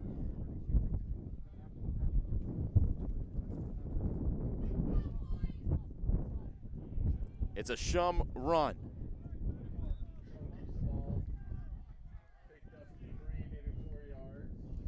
Gain of about 5 for Shum on first down. Great deal of athletic ability. There you see the wind with the flag blowing pretty hard here in Fort Washington. Temperatures moderate, probably in the 50s, sunny, not a cloud in the sky. But as per usual, it is windy here. Just tends to be here at Carey Stadium. Double reverse. It's Mayone. Mayone might have had more. He lost his footing. Mike Rowan brings him down across the 50. Penn Charter moving into enemy territory. Marshall and Mayone touching the football. We knew they were going to do so a lot, and on the GA Summer Camp replay, they both do so on that play. A lot of horizontal movement by both teams, whether it's GA moving JGB in motion or Mayone on the reverse there. Uh-oh. Mayone's down.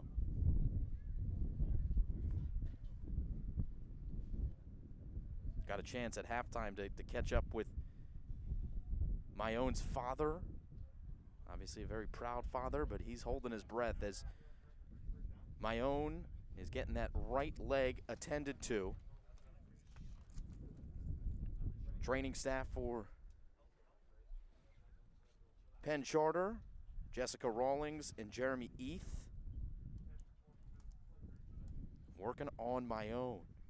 Simon, it's tough. You mentioned earlier this team has only had 19 practices.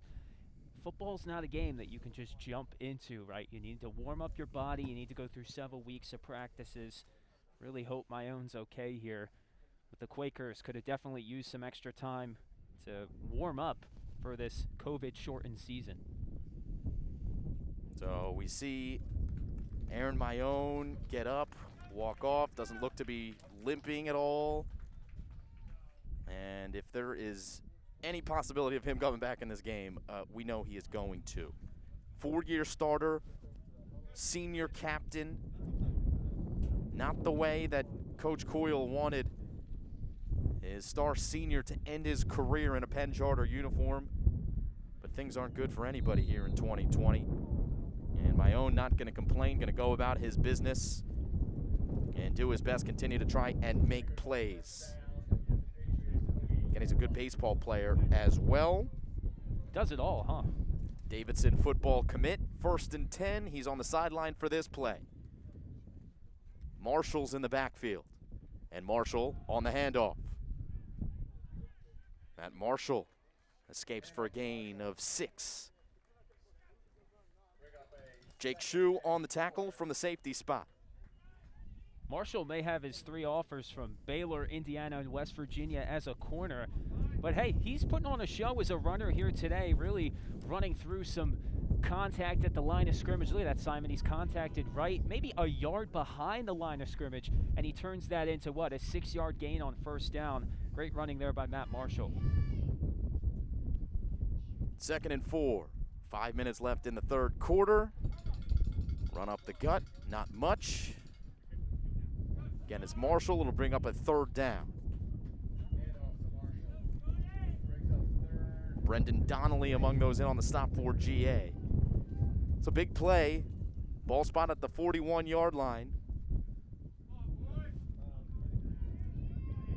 Considering where Penn Charter was at one point in this game, Quakers got to be happy, and all their faithful have to be happy that they're putting some things together on offense. But a big 3rd down upcoming. It's Chum, shaking, baking, 1st down, more inside the 30.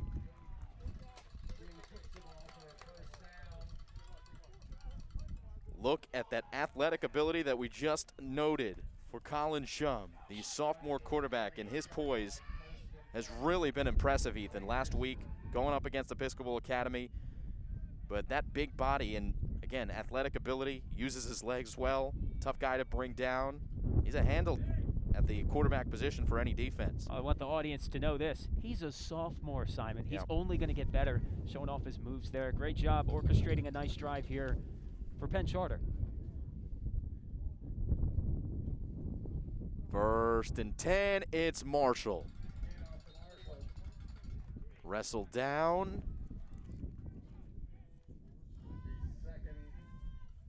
by Sam Saribe. Now, Simon, we're seeing the 6-yard gains on 1st down. Those are so key. You don't want to start in a 2nd and 12 or a 2nd and 14. These 2nd and 4s, I bet that, PC can get used to that. Tom Coyle's got to be smiling over there on the visitor sideline. 2nd and 4. Shum in the gun. Fakes to Marshall, looks end zone. One-on-one battle. Incomplete. A little bit of hand fighting there, and the flag does come out. Mayone trying to get free. Check that. That was Mishner trying to get free in the end zone. And I think that was a pretty easy call, actually, by the referee. We might get a look on the replay, but Brian Allen on the coverage. He was not looking at the football. It's pass interference against GA. And Allen just not looking at the ball when it gets into the vicinity, and Mishner going to draw the flag successfully. Day one in ref school, right? If you see a corner playing on a receiver, the back is turned to the football, their hands are all over the receiver's wrists. Easy call there, and big break there for the Quakers. So impressive drive here for Penn Charter, trying to respond to the Germantown Academy touchdown drive. Jordan Longino getting in on the ground for his 2nd rushing touchdown. But the Quakers, 1st and 10 from the 11. Down 11. It's Shum. Move in the pile. Big body at 6'4" inside the 5 now. The offensive line also helping out there. The offensive line doesn't get enough credit. They've been doing a good job on this drive, giving Shum some time. And also, on those direct runs, Simon, it's tough on the offensive line, to make that lane for the quarterback. And they did a good job there. And good extra effort by Shum on the 1st down run. Ryan Reith, Rocco Palazzo, Ty Needham, Samir Harris on the offensive line. And it's a good one. You mentioned Needham, left tackle, heading to Rutgers. Ryan Reith, the center. Delivers to Colin Shum. And it is Marshall up the middle. Gain of a couple, 3rd and 4.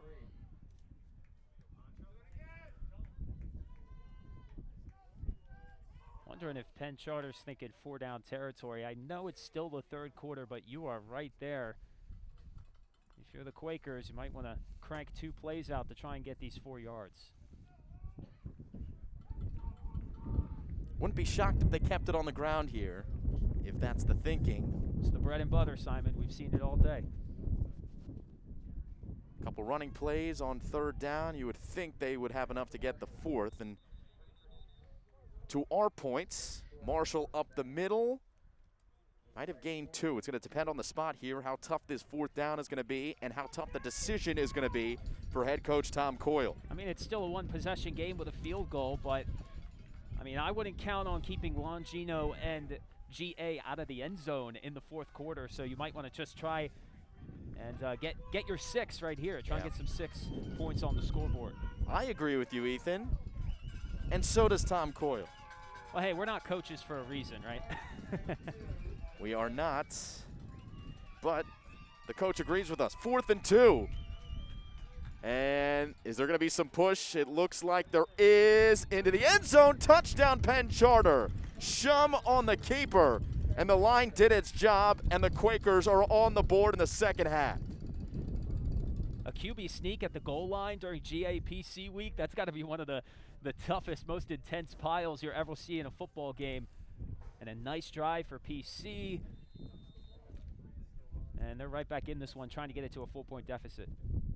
So on for the extra point to make this a 4-point game. Kick is up, and it is no good. It might have been blocked. So 21-16, the score remains. Ethan, I was going to say that might have been better for PC to go for that. We know kicking has been tough on this side of the field. We saw Naminsky miss one at the end of the second quarter. Here's a look in the replay. Thought maybe they would go for 2 there. Replays, by the way, brought to you by GA Summer Camps. And here's the extra point. And tough kicking. Well, Simon, in these conditions, James Doran. I wasn't even thinking about the wind and the tough kicking conditions. If you get the 2-point conversion, it's a 3-point game. Maybe this game comes down to the leg of one of the kickers to try and get this to overtime. A 21-18 game is a whole different ball game. We're still in the 3rd quarter, early in this one. And nonetheless, Quakers starting to get that momentum. Colin Shum doing well.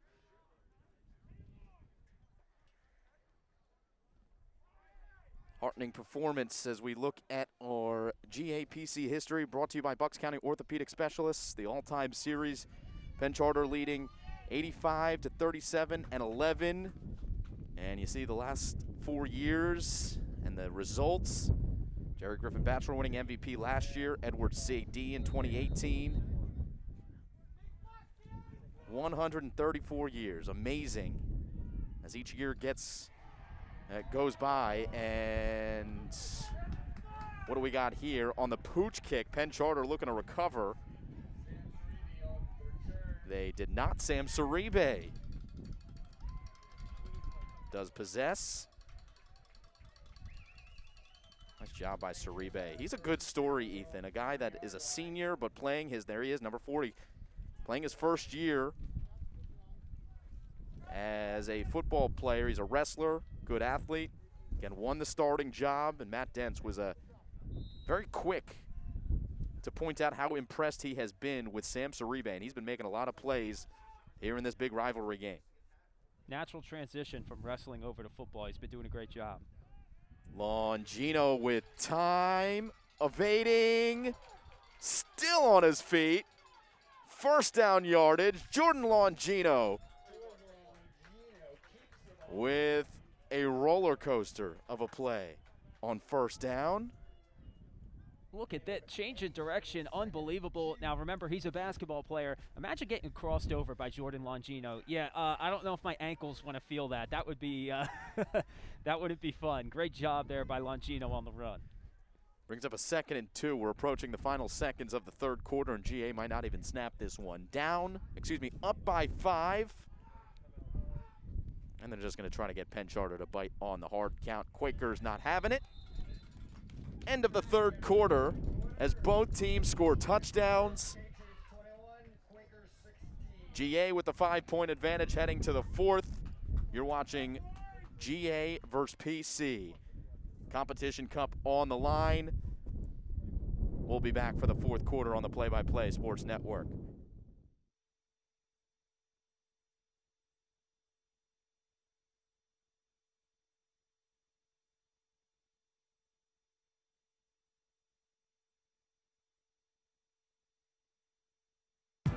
Friendly professionals, convenient location, great selection. That's Mercedes-Benz of Fort Washington, Westchester, and Atlantic City. I couldn't be happier with my Mercedes experience. I got the SUV I wanted at the price that fit my budget. We deliver a better experience for you every day. It's simple. 3 locations, a friendly, experienced staff, and more selection makes your Mercedes experience easy. Mercedes-Benz of Fort Washington, Westchester, and Atlantic City. My experience began at your Mercedes. YourMercedes.com and Mercedes-Benz of Fort Washington, Westchester, and Atlantic City bringing you today's action on the Play-by-Play Sports Network. Simon Rosenwasser and Ethan Carpenter as we start the fourth quarter in the deciding game of the 2020 Competition Cup. 4-4. As we begin, it is a long pass that is incomplete. A flag comes out. They went down the field to Evan Spivey, and Spivey drew the flag. Davin Barnett on the coverage. Spivey's got a bright future, playing strong safety, and he comes up a little bit limber after that hit. And Coach Dents thinks he might be a major Division I guy, the sophomore. Obviously getting down the field and doing so well, but what I thought was a pass interference might be against Germantown Academy. Nope, it is against Penn Charter as the call comes in. And it is pass interference, automatic first down. Another look. I don't blame Barnett at all. This pass gets caught up in the air a little bit, and the timing, the receiver has to slow down, and Barnett was just happened to be there. Now, you want to turn your head around if you're Barnett, but I think either way, he would have been called for the pass interference. He was right there in front of Spivey and wouldn't have let him catch the football.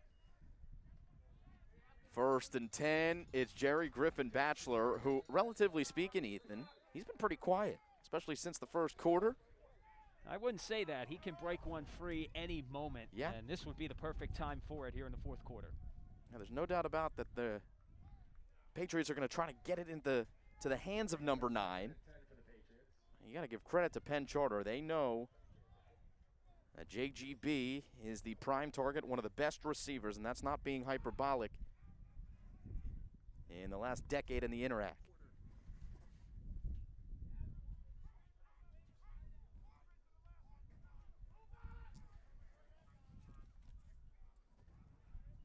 Second and 11, ball on the ground. Longino has to eat it. They'll call it an incomplete pass. Forward pass, Simon, just barely. Good eyes from the ref. You could see it from the angle we're at because we're close to about the 45-yard line. Just barely goes forward, and I'll tell you what. I don't know, man. I don't know, and you know what? If there was a way to challenge, I don't think they do challenges in high school football, but if that ball gets kicked backwards and Penn Charter tries to take it back, we could have a mess, and we could have had an angry sideline from the Quakers. But just an incomplete pass, and we'll live to fight another down. So GA might be saved about 5 yards on that one. It's still a 3rd and 12. Longino with pressure coming. Fires across the middle, incomplete. Looking for Shoe, no flag. Bearing down on him. Big number 75, Ryan Reith. I also saw 79, Christian Austin, in there on the pressure for PC, but Longino got it off at the last second, and that's a veteran move right there. He knew pressure was behind him that whole time, and even though it's an incomplete pass, Longino put it in a spot where it couldn't be picked off, gave his receiver a chance to catch it, but just a little short. Gust of wind, and again, from this side of the field, the wind is in GA's face. On 4th and 11, little pooch kick. Longino looking to pin it in the corner, and he does. I'll tell you what, Ethan, we came into this game talking about special teams for Germantown Academy, and Matt Dents, he praises his special teams. He puts a lot of emphasis on his special teams.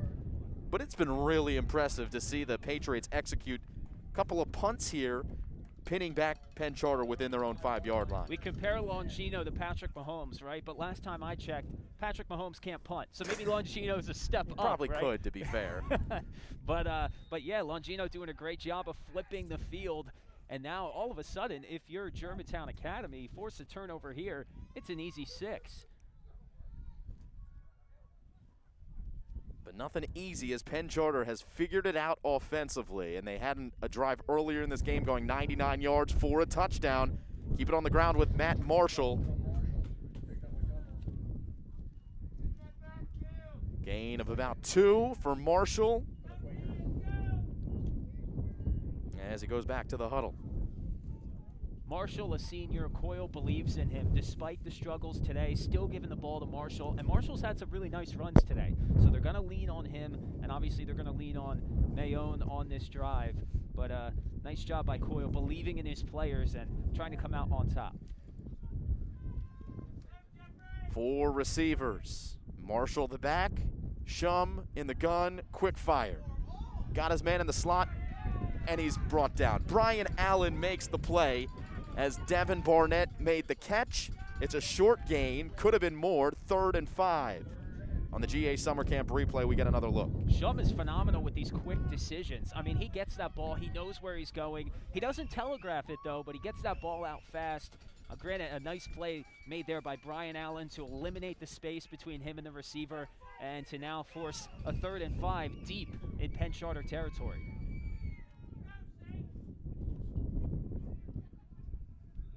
GA showing pressure.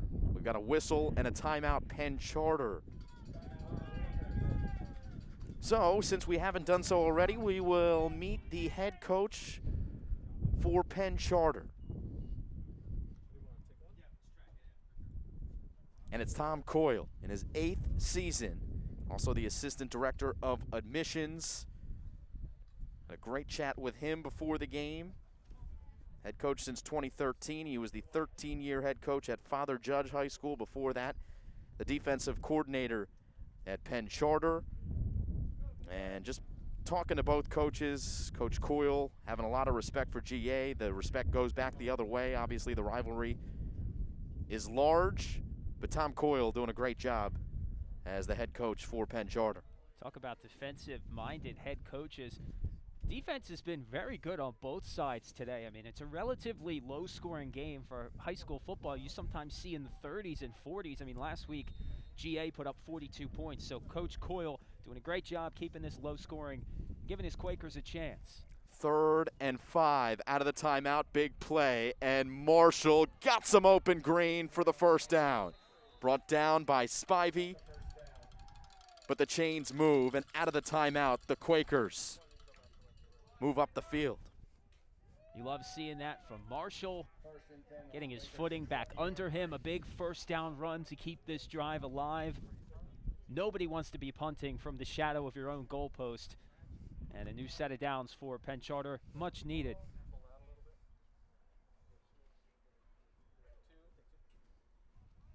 So 1st and 10, ball at the 21. Wind dies down for a moment. Shum to the slot, Mayone with the catch. And the tackle by Michael McGee. McGee knew, he's like, if I let go of my own, he may go for 60 yards like he did in the first half on that run down the sideline. Good job wrapping up by McGee and bringing down my own for a moderate first down gain.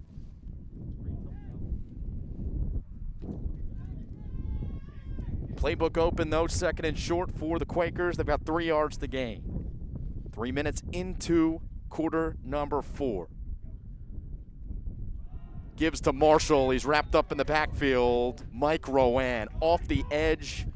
Very impressive. Rowan, similar body to Hans Lillis, the Boston College football player who formerly played for the Germantown Academy Patriots, coming off the edge, playing the tight end position. Rowan might not have as much explosiveness, but he is right in the same ballpark as one of the best tight ends in Interac history, Hans Lillis. Great play there. 3rd down, loss of 2, 3rd and 4.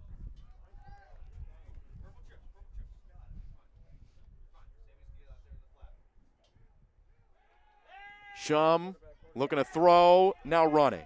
Rolling over the middle, he had his man. He extended the play, and he hit him right in the numbers, but Colin Mitchner couldn't haul it in.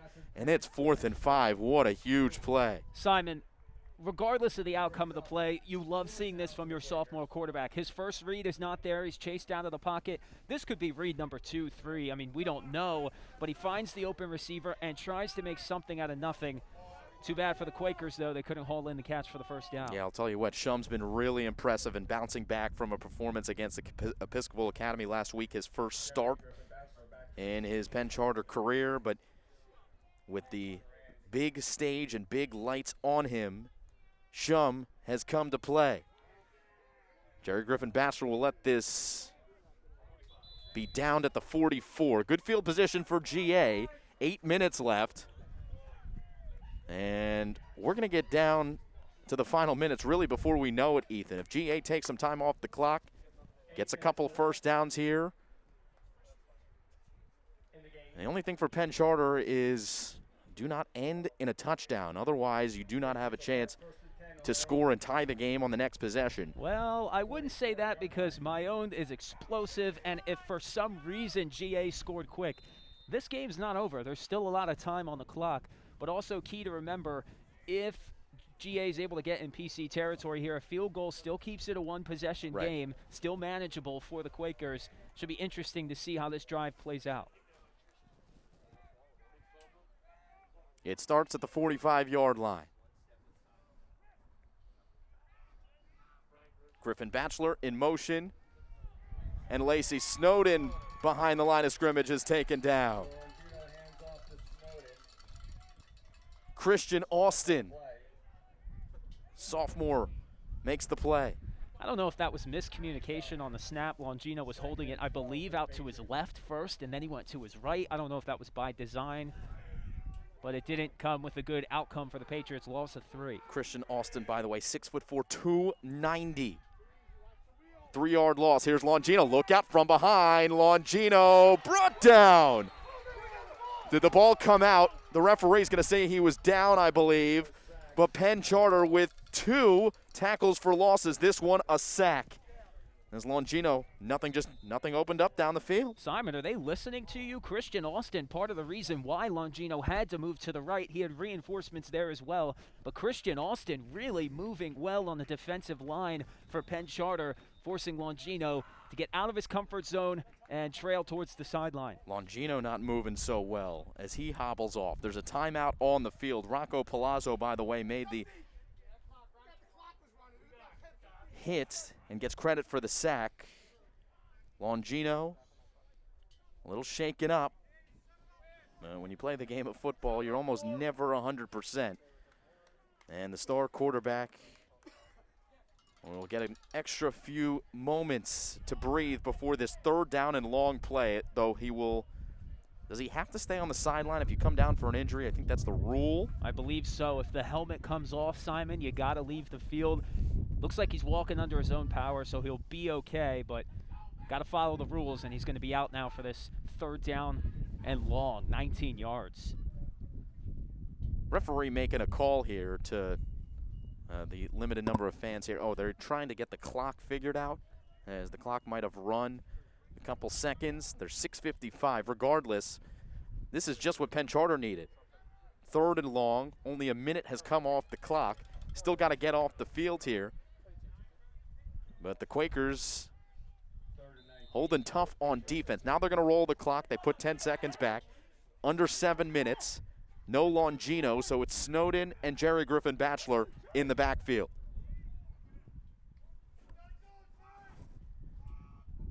$20 yards to gain. Griffin Bachelor wants to throw, and it's intercepted. Aaron Mayone, easy enough at the 30-yard line, brings it in, and the Quakers take over, trying to force it into Brian Allen. But Jerry Griffin Bachelor throws the pick. It goes down as, well, a mediocre punt pretty much, as the Quakers were going to receive on that 4th and long anyway. Might as well take the shot if you're GA. Exactly, Simon. To be honest, it's not as bad as it looks. My own right place, right time. but also for GA, you're wondering maybe if they wanted to call a timeout, maybe to get Longino back onto the field. JGB does have a great arm, though, and you saw it there, just off the mark slightly for the turnover. So only a minute and 20 seconds on the offensive drive for GA. Quakers have the momentum, and Shum throws a dart to the far side. It's complete, and it's first down yardage. These young receivers on both sides, Simon, are doing a great job at running to the sticks, especially on third down. All these guys know exactly where the first down yardage is. As you see PC there on the far sideline, able to back their way to a first down. And that's the key to long drives, running to the sticks, diving forward, and picking up those first downs. Davin Barnett on the reception, 1st and 10 to the 41.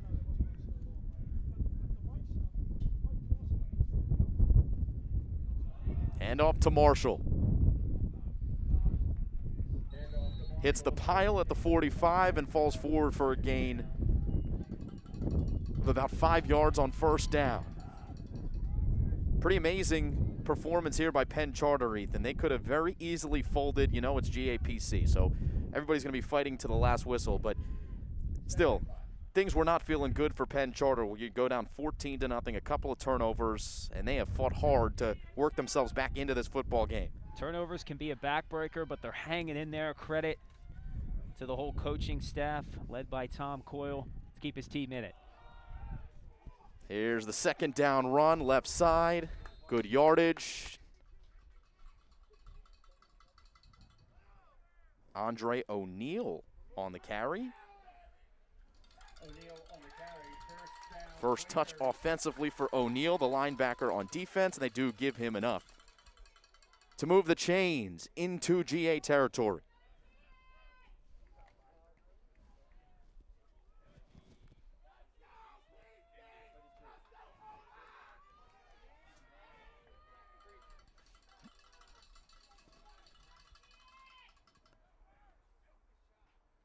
They'll pitch it to Marshall. Didn't like what he saw on the edge. Up the middle's not much better. Rowan got there first. Credit Marshall, still gets back to the line of scrimmage.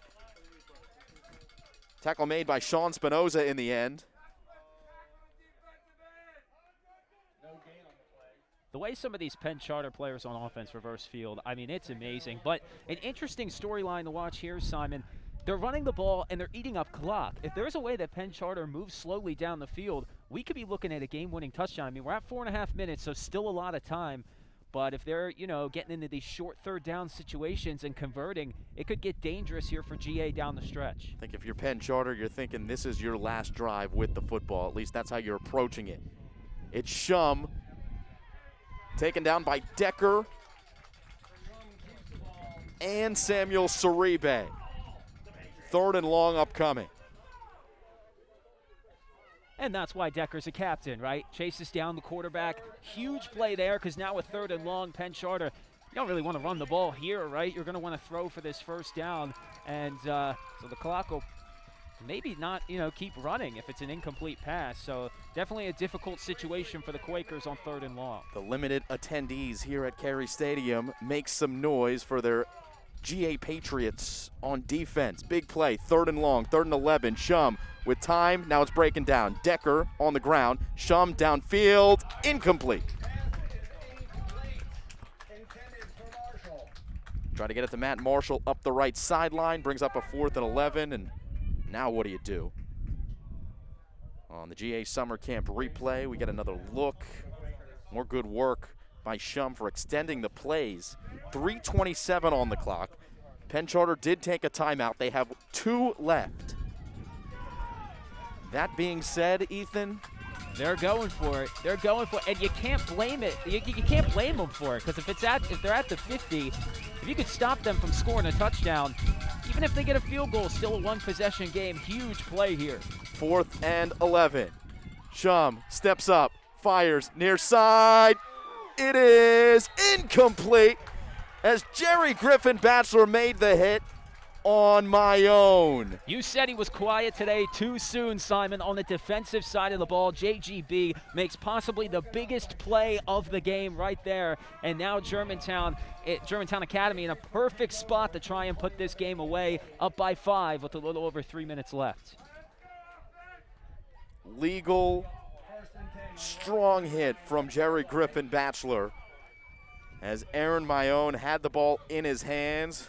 Another big credit to Colin Shum, the quarterback, for giving his receiver a chance. Still not over yet. 2 timeouts for Penn Charter. 1st and 10 GA. Keep it on the ground. Jerry Griffin Batchelor along the edge. Flag comes in. It'll be a hold against GA likely. A tackle for a loss by Penn Charter and Jerry Rulo. See if we can see the hold, and there it was right there at the top of your screen, right at the outset of that run. So 1st and 10 will become a 1st and I think 25. It is a spot foul, which makes that yardage sometimes look a little awkward after the holding penalties. There's 2 kinds of fouls, Simon, right? There's a penalty where if the penalty didn't happen, the play wouldn't have happened, right? A big play that a penalty caused the opening, but that one, JGB really had nowhere to go with that. A hold's never necessary, but the hold definitely not necessary right there, and that's a back-breaking play on 1st down for GA. So 1st and 25. It happened 5 yards behind the line of scrimmage. Snowden, gain of about 6. Football came out. Penn Charter says it has it. No signal from the referees. They may have blown this play dead, and it looks like they did. We'll get another look on the GA Summer Camp replay. Ooh, that is close. They call forward progress, but Simon, I don't know about that one. Forward progress there is that's a tough one if you're Penn Charter. They think they might be entitled to that football. Referee not going to let them play that next play yet. What are they saying? Look, you wonder here, I mean, the way that it looks, the referee to blow the play dead like that, Penn Charter might still be in business with getting this football.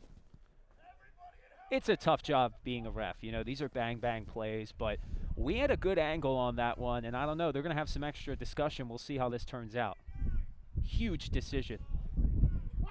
All right, so they're going to keep it with GA. That's not the decision that they were making. It was the clock, again, here up in the booth that they want to make sure is correct. 2:49. And a 2nd and long. Still 2 timeouts for Penn Charter. 2nd and 20.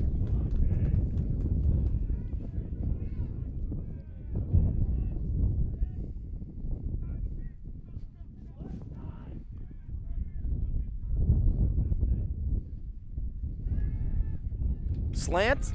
They got back to the original line of scrimmage, and Jerry Griffin Batchelor has it at midfield. Timeout Penn Charter. 3rd down and 9.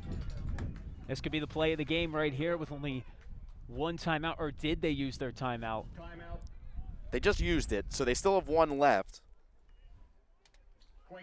So 1st down here by GA, Simon, with only 1 timeout left. That would spell disaster for PC. 3rd and 9 with 2:21 left. Competition Cup and the GAPC History Graphics brought to you by Bucks County Orthopedic Specialists. The 25th year that the Competition Cup is awarded. 13 wins for GA, PC with 6 wins, 5 ties. There will not be a tie this year. Golf was canceled, so there is no golf that are in the Competition Cup standings. That means that there is going to be a winner, and the winner of this game will win the Competition Cup. Because cross country split earlier today, that means it's a tie ball game heading to football, and the winner of this game will also take home the cup. The cup was kind of reminiscent of this game. Penn Charter fell behind in the cup 3-1, and then on Thursday I was at Edwin M. Levino Pool calling that doubleheader for water polo. Congrats to the boys and girls team at Penn Charter to bring this cup to a 3-3 tie, and here we are.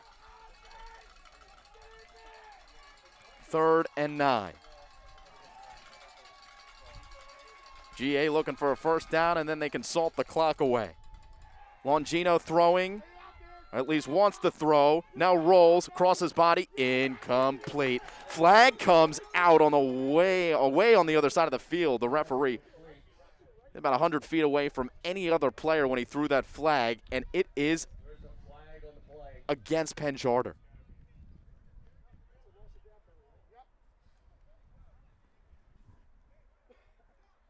Referee pointed in the Penn Charter direction. We're still going to have to wait the official call. You can see the referee pointing to the Penn Charter side. The Quakers a chance to get off the field, but will they? Still some players clapping their hands on the Penn Charter side, so I'm not really sure. Obviously, both sides want to say it wasn't on them, but. Oh, okay, and that's a ineligible man downfield or an illegal shift penalty against Germantown Academy. Tom Coyle declines it, and the Quakers hold again on 3rd down. Senior Rocco Palazzo got in there and gave Longino really no chance. Had to throw across his body to the middle of the field. Lucky he wasn't intercepted. That's one of the most dangerous throws in football. So it'll come down to the final possession. Mayone back to receive for Penn Charter. The kick from Shu. Fair catch called for, and Mayone, oh boy. Almost fumbled that football, but he does have it. And Penn Charter, take a look at this one. Calls for the fair catch, playing center field. Lucky, very, very lucky there. Well, you say luck, I say good concentration by Mr. Mayone. He's on the field, and Penn Charter on the field with 2:05 remaining as Shum wants a game-winning drive. Throwing for his life here. Ooh, intentional grounding? I don't know. He was still in the tackle box. Well, did it pass the line of scrimmage? Yes. And was there a receiver in the area? Yes, it looked like to me. I'm actually not sure who it was. Now there's a few receivers walking back on the far side, but it doesn't look like intentional grounding. And yeah, the referee yelling over to Matt Dents as Coach Dents obviously saying the same things we are.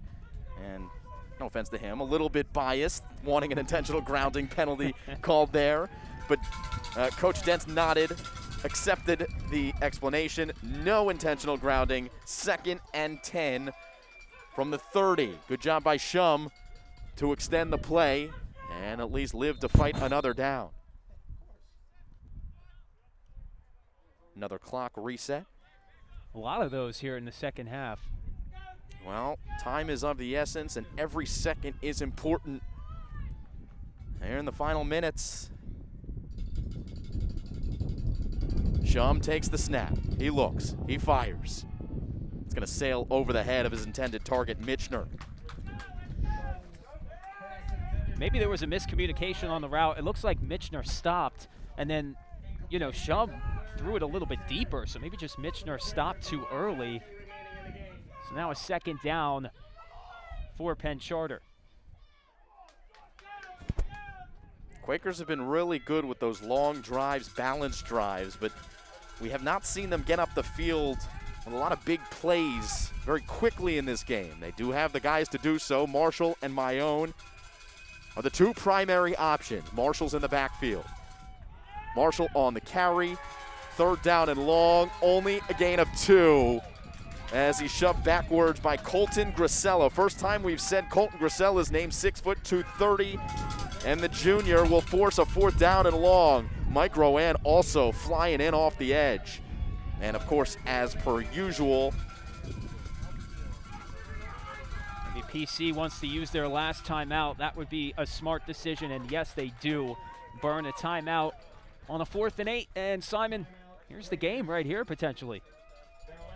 Just to finish the thought, Samuel Saribe also in on that last tackle. But here you go. Here's the ball game. 4th down and 8. Matt Dents and GA, Tom Coyle and Penn Charter. As the Patriots look to squeeze in and buckle down for this 4th down play.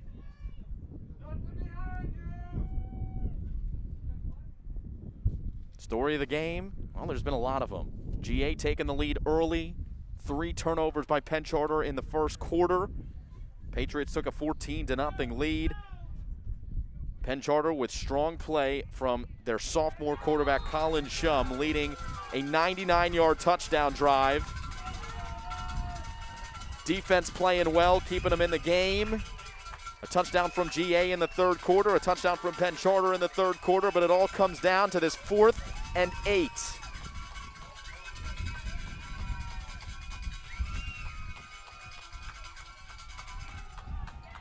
Shum with a clean pocket, but nothing's there. He'll finally fire it downfield. Mayone's wide open! Inside the 20! Mayone for a touchdown!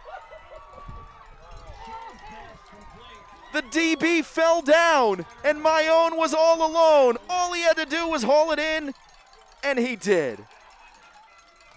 Shum looks like a senior out there, Simon. Unbelievable play, stepping up in the pocket, and credit to that Penn Charter offensive line, giving him a clean pocket to step up, deliver that ball. And, I mean, what more can we say about Mayone? He's phenomenal. His father was talking to us earlier. This kid's just amazing. Blazing speed down the sideline. And Penn Charter takes the lead now by 1. 4th and 8. GA with a chance to win the game. Instead, it's Penn Charter who takes the lead. And now an obvious decision to go for 2.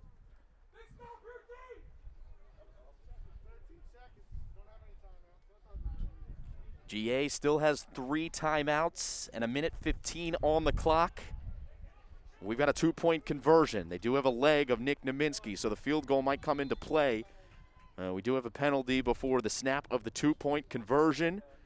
And it is false start against Penn Charter. They'll replay. Still, they're going to go for it here. No reason for the single extra point. And look at Colin Shum. Calm, cool, and collected on the sideline.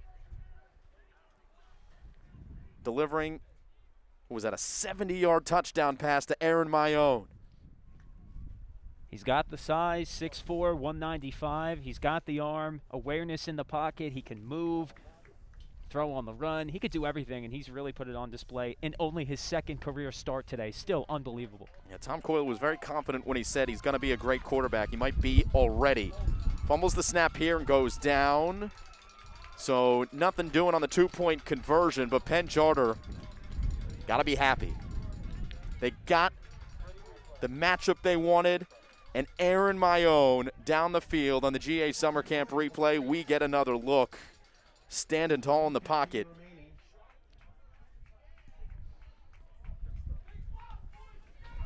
Brian Allen was back there. Maybe a blown coverage, not sure. No, it was Brian Allen. It was Brian Allen who was back there, and he got tripped up. It was Allen who tripped, and that's why Mayone was so open. The credit Shum for finding him. And, of course, Aaron Mayone for the catch and run.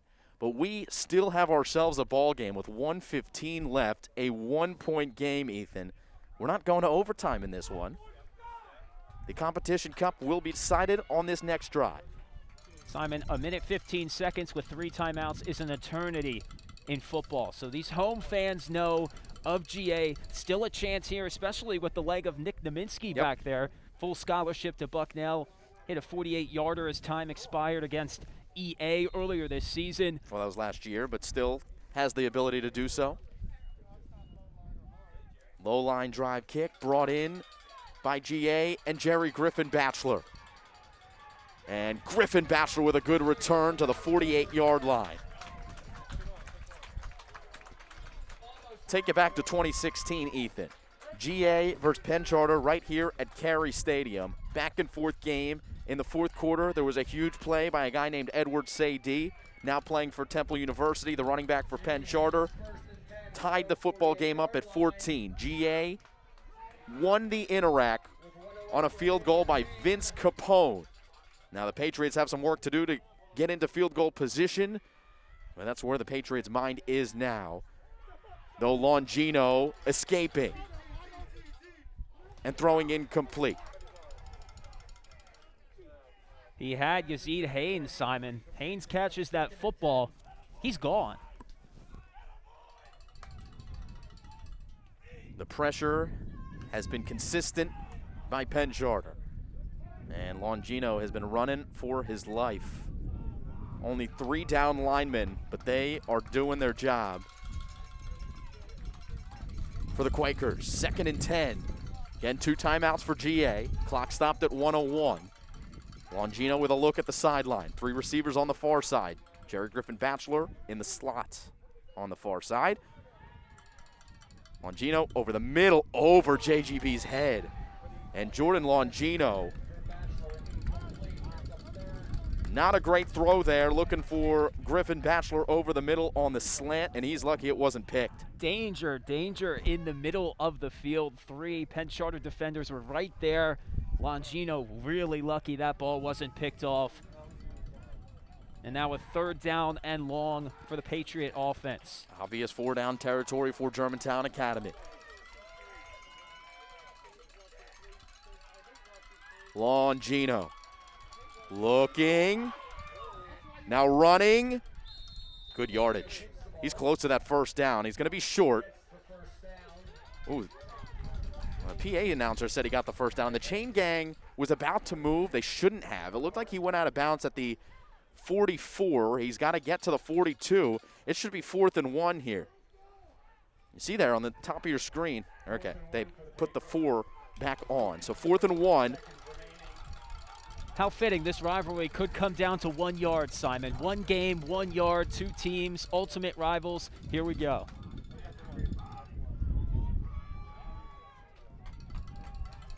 Fourth and 1. Longino. 1st down.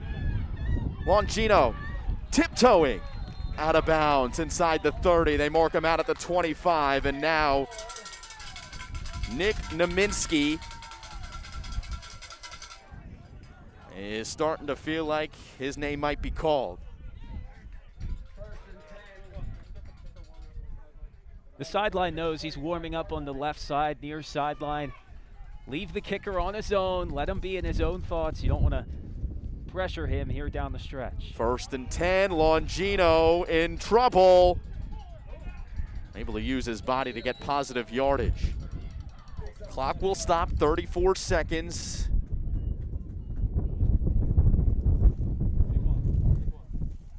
There he is, Nick Naminsky. Getting those steps down. Again, full scholarship to Bucknell. There is a timeout again with 34 seconds. Might come down to number 18. 1-point lead for Penn Charter. The Aaron Mayone reception. And for the entire competition cup to come down to this last 4th quarter drive, everyone involved with this rivalry has got to be happy. There is some wind, and we have seen on this side of the field, it has been tough kicking the football. So as we stand right now, it would be a 42-yard kick.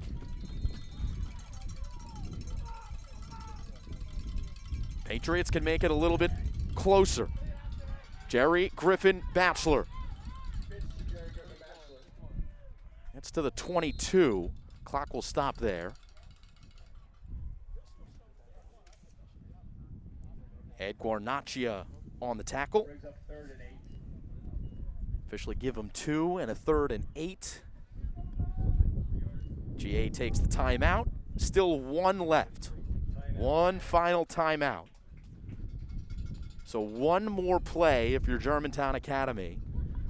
Try to get some extra yards, and Ethan, every yard counts for a kicker, especially at the high school level. We know Naminsky's good, but the conditions aren't great.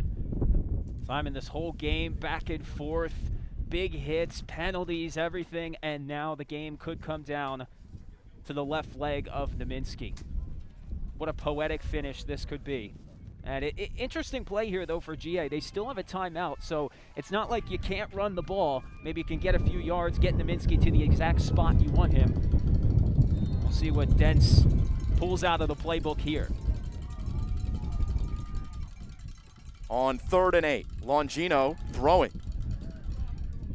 Got Rowan over the middle. Mike Rowan inside the 5-yard line.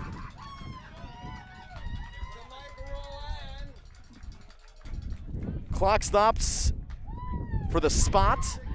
GA gonna keep it rolling. Longino, hands, Snowden wrapped up in the backfield. Jerry Rulo on the tackle, under 10 seconds left, and now the clock stops for the GA timeout. Patriots trying to just pound that ball into the end zone. And how about this third down and long play, and Rowan on the rollout. Finds the soft spot, and Longino found him. You could potentially take 2 shots at the end zone, but it looks like they're going to send the field goal unit out with 9.5 seconds left. Coach Dentz doesn't want to chance it, and they have 0 timeouts, but, you know, if Longino were to be brought down behind the line of scrimmage, you don't want that. It all comes down to this right here. Vince Capone did it in 2016. Can Nick Naminsky send Germantown Academy to a Competition Cup win in the 134th installment of GAPC Day? Here's the kick. It's blocked. It's no good. And Penn Charter's going to win the ball game. Win the line of scrimmage, you win the game. Unbelievable job by the special teams unit for Penn Charter. And boy, they're going to walk away with a nail-biting win, 22-21. Unbelievable. This rivalry is something else, isn't it? Still 5.5 seconds left. And Penn Charter going to get into victory formation as Nick Naminsky had the opportunity, but that pressure from Penn Charter, it's been active. We've been talking about it all game long. Who got in there? Off the edge, might have been my own. Gonna have to take another look at the replay to see. But Penn Charter, how about this one? Down 14-0 as the flag comes out here in the final seconds. Down 14-0, Ethan. Matt Marshall comes out, fumbles twice. GA turning 2 of those fumbles, 2 of the 3 turnovers overall we saw in the first quarter into touchdowns. And the Quakers, who got punched in the mouth last week by Episcopal Academy, with an unreal performance after that first quarter of play. Such a gritty performance, missing one of their seniors in Bergman. They come out here today, fall behind early, they fight until the end, and they're going to take the win here in football, and they're going to win the week. What a performance. Penn Charter 22, Germantown Academy 21, and Penn Charter wins the Competition Cup in 2020.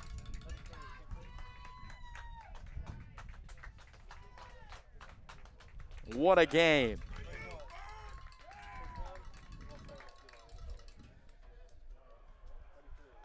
Tough one for Naminsky, not his fault.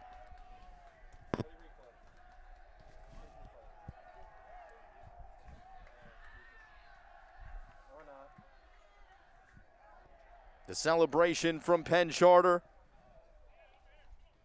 We'll still have a trophy presentation. The Geist Trophy will be awarded to the MVP.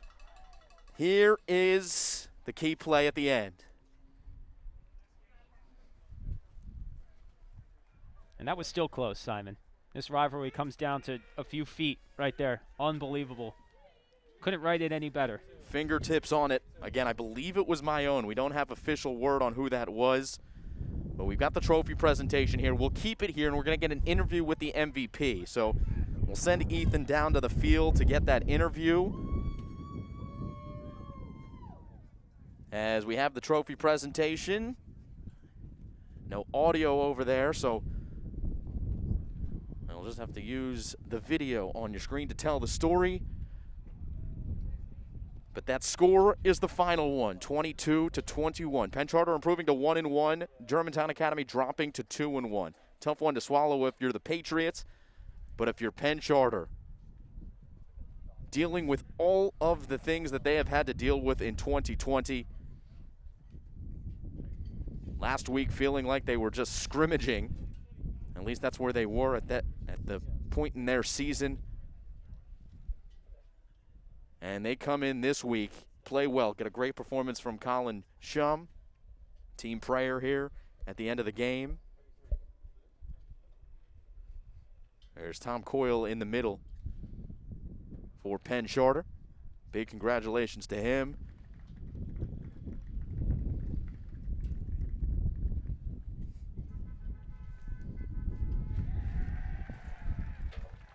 MVP Aaron Mayone, 4-year senior starter. Ethan, we talked about how 2020 is not how Aaron Mayone wanted to end his career, right? He comes in, makes the play at the end of the game here, gets the MVP, and this certainly will be a moment and a game that he will remember for the rest of his life.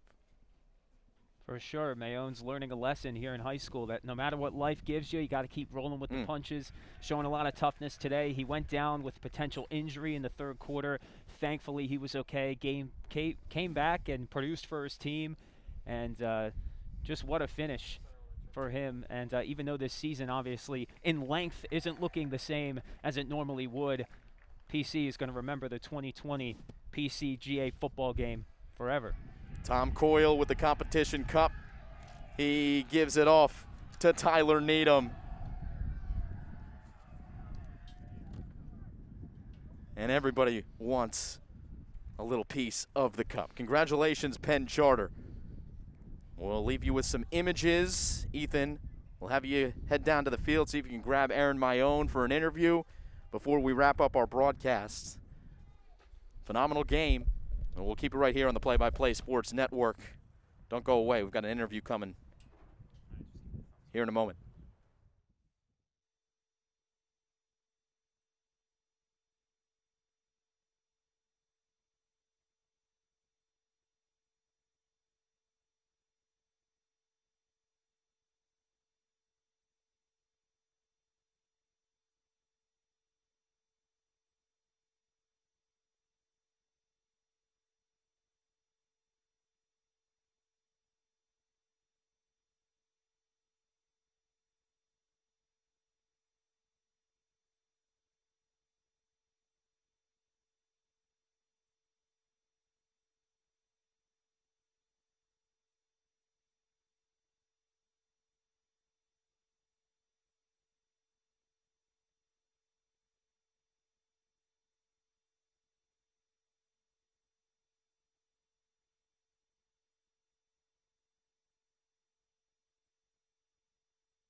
All right, we welcome you back. You see Aaron Mayone, the MVP of this GAPC day, with our Ethan Carpenter, heading over to get the interview.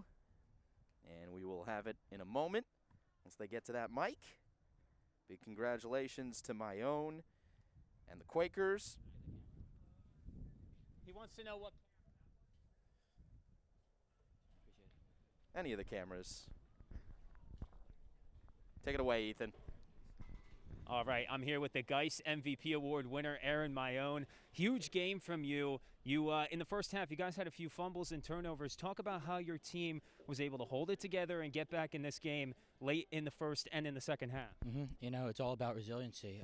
We always talk about it's just us, and when things go wrong, we got to be there for each other. We can't be pointing fingers, and, you know, we were able to show that today. And, you know, obviously this is the last time you're going to be playing against this team in this rivalry. Talk about what does the PCGA rivalry mean to you? It means everything. I mean, you know, coming into the season, obviously the goal is to win the Interact, but that's the game that everyone's got checked on their schedule. So just to end my senior year on that, it's huge. Great job. You got a bright future, and you have a bright dad up there. He was very proud of you talking to us earlier, and good luck the rest of the way for you. Thank you. Go Charter, baby. Simon, we'll send it back up to you. Thank you very much, Ethan. Congratulations to Aaron Mayone and the Penn Charter Quakers. The final 22-21. Germantown Academy falls to Penn Charter, and the competition cup goes to the Quakers. So that'll do it for our coverage on the Play-by-Play Sports Network. Again, today's broadcast brought to you by Mercedes-Benz of Westchester, Atlantic City, and Fort Washington. For my color commentator, Ethan Carpenter, our director, Dylan DeSimone, our entire Play-by-Play Sports Network crew, Danny Ryan on camera, Zach Green on camera, Andrew Jersky as well on camera. We thank all of you for joining us throughout this phenomenal afternoon. Beautiful day here from Fort Washington. It ends in a Penn Charter win on GAPC Day, and the Quakers win the competition cup. So long. We'll see you next time on the Play-by-Play Sports Network.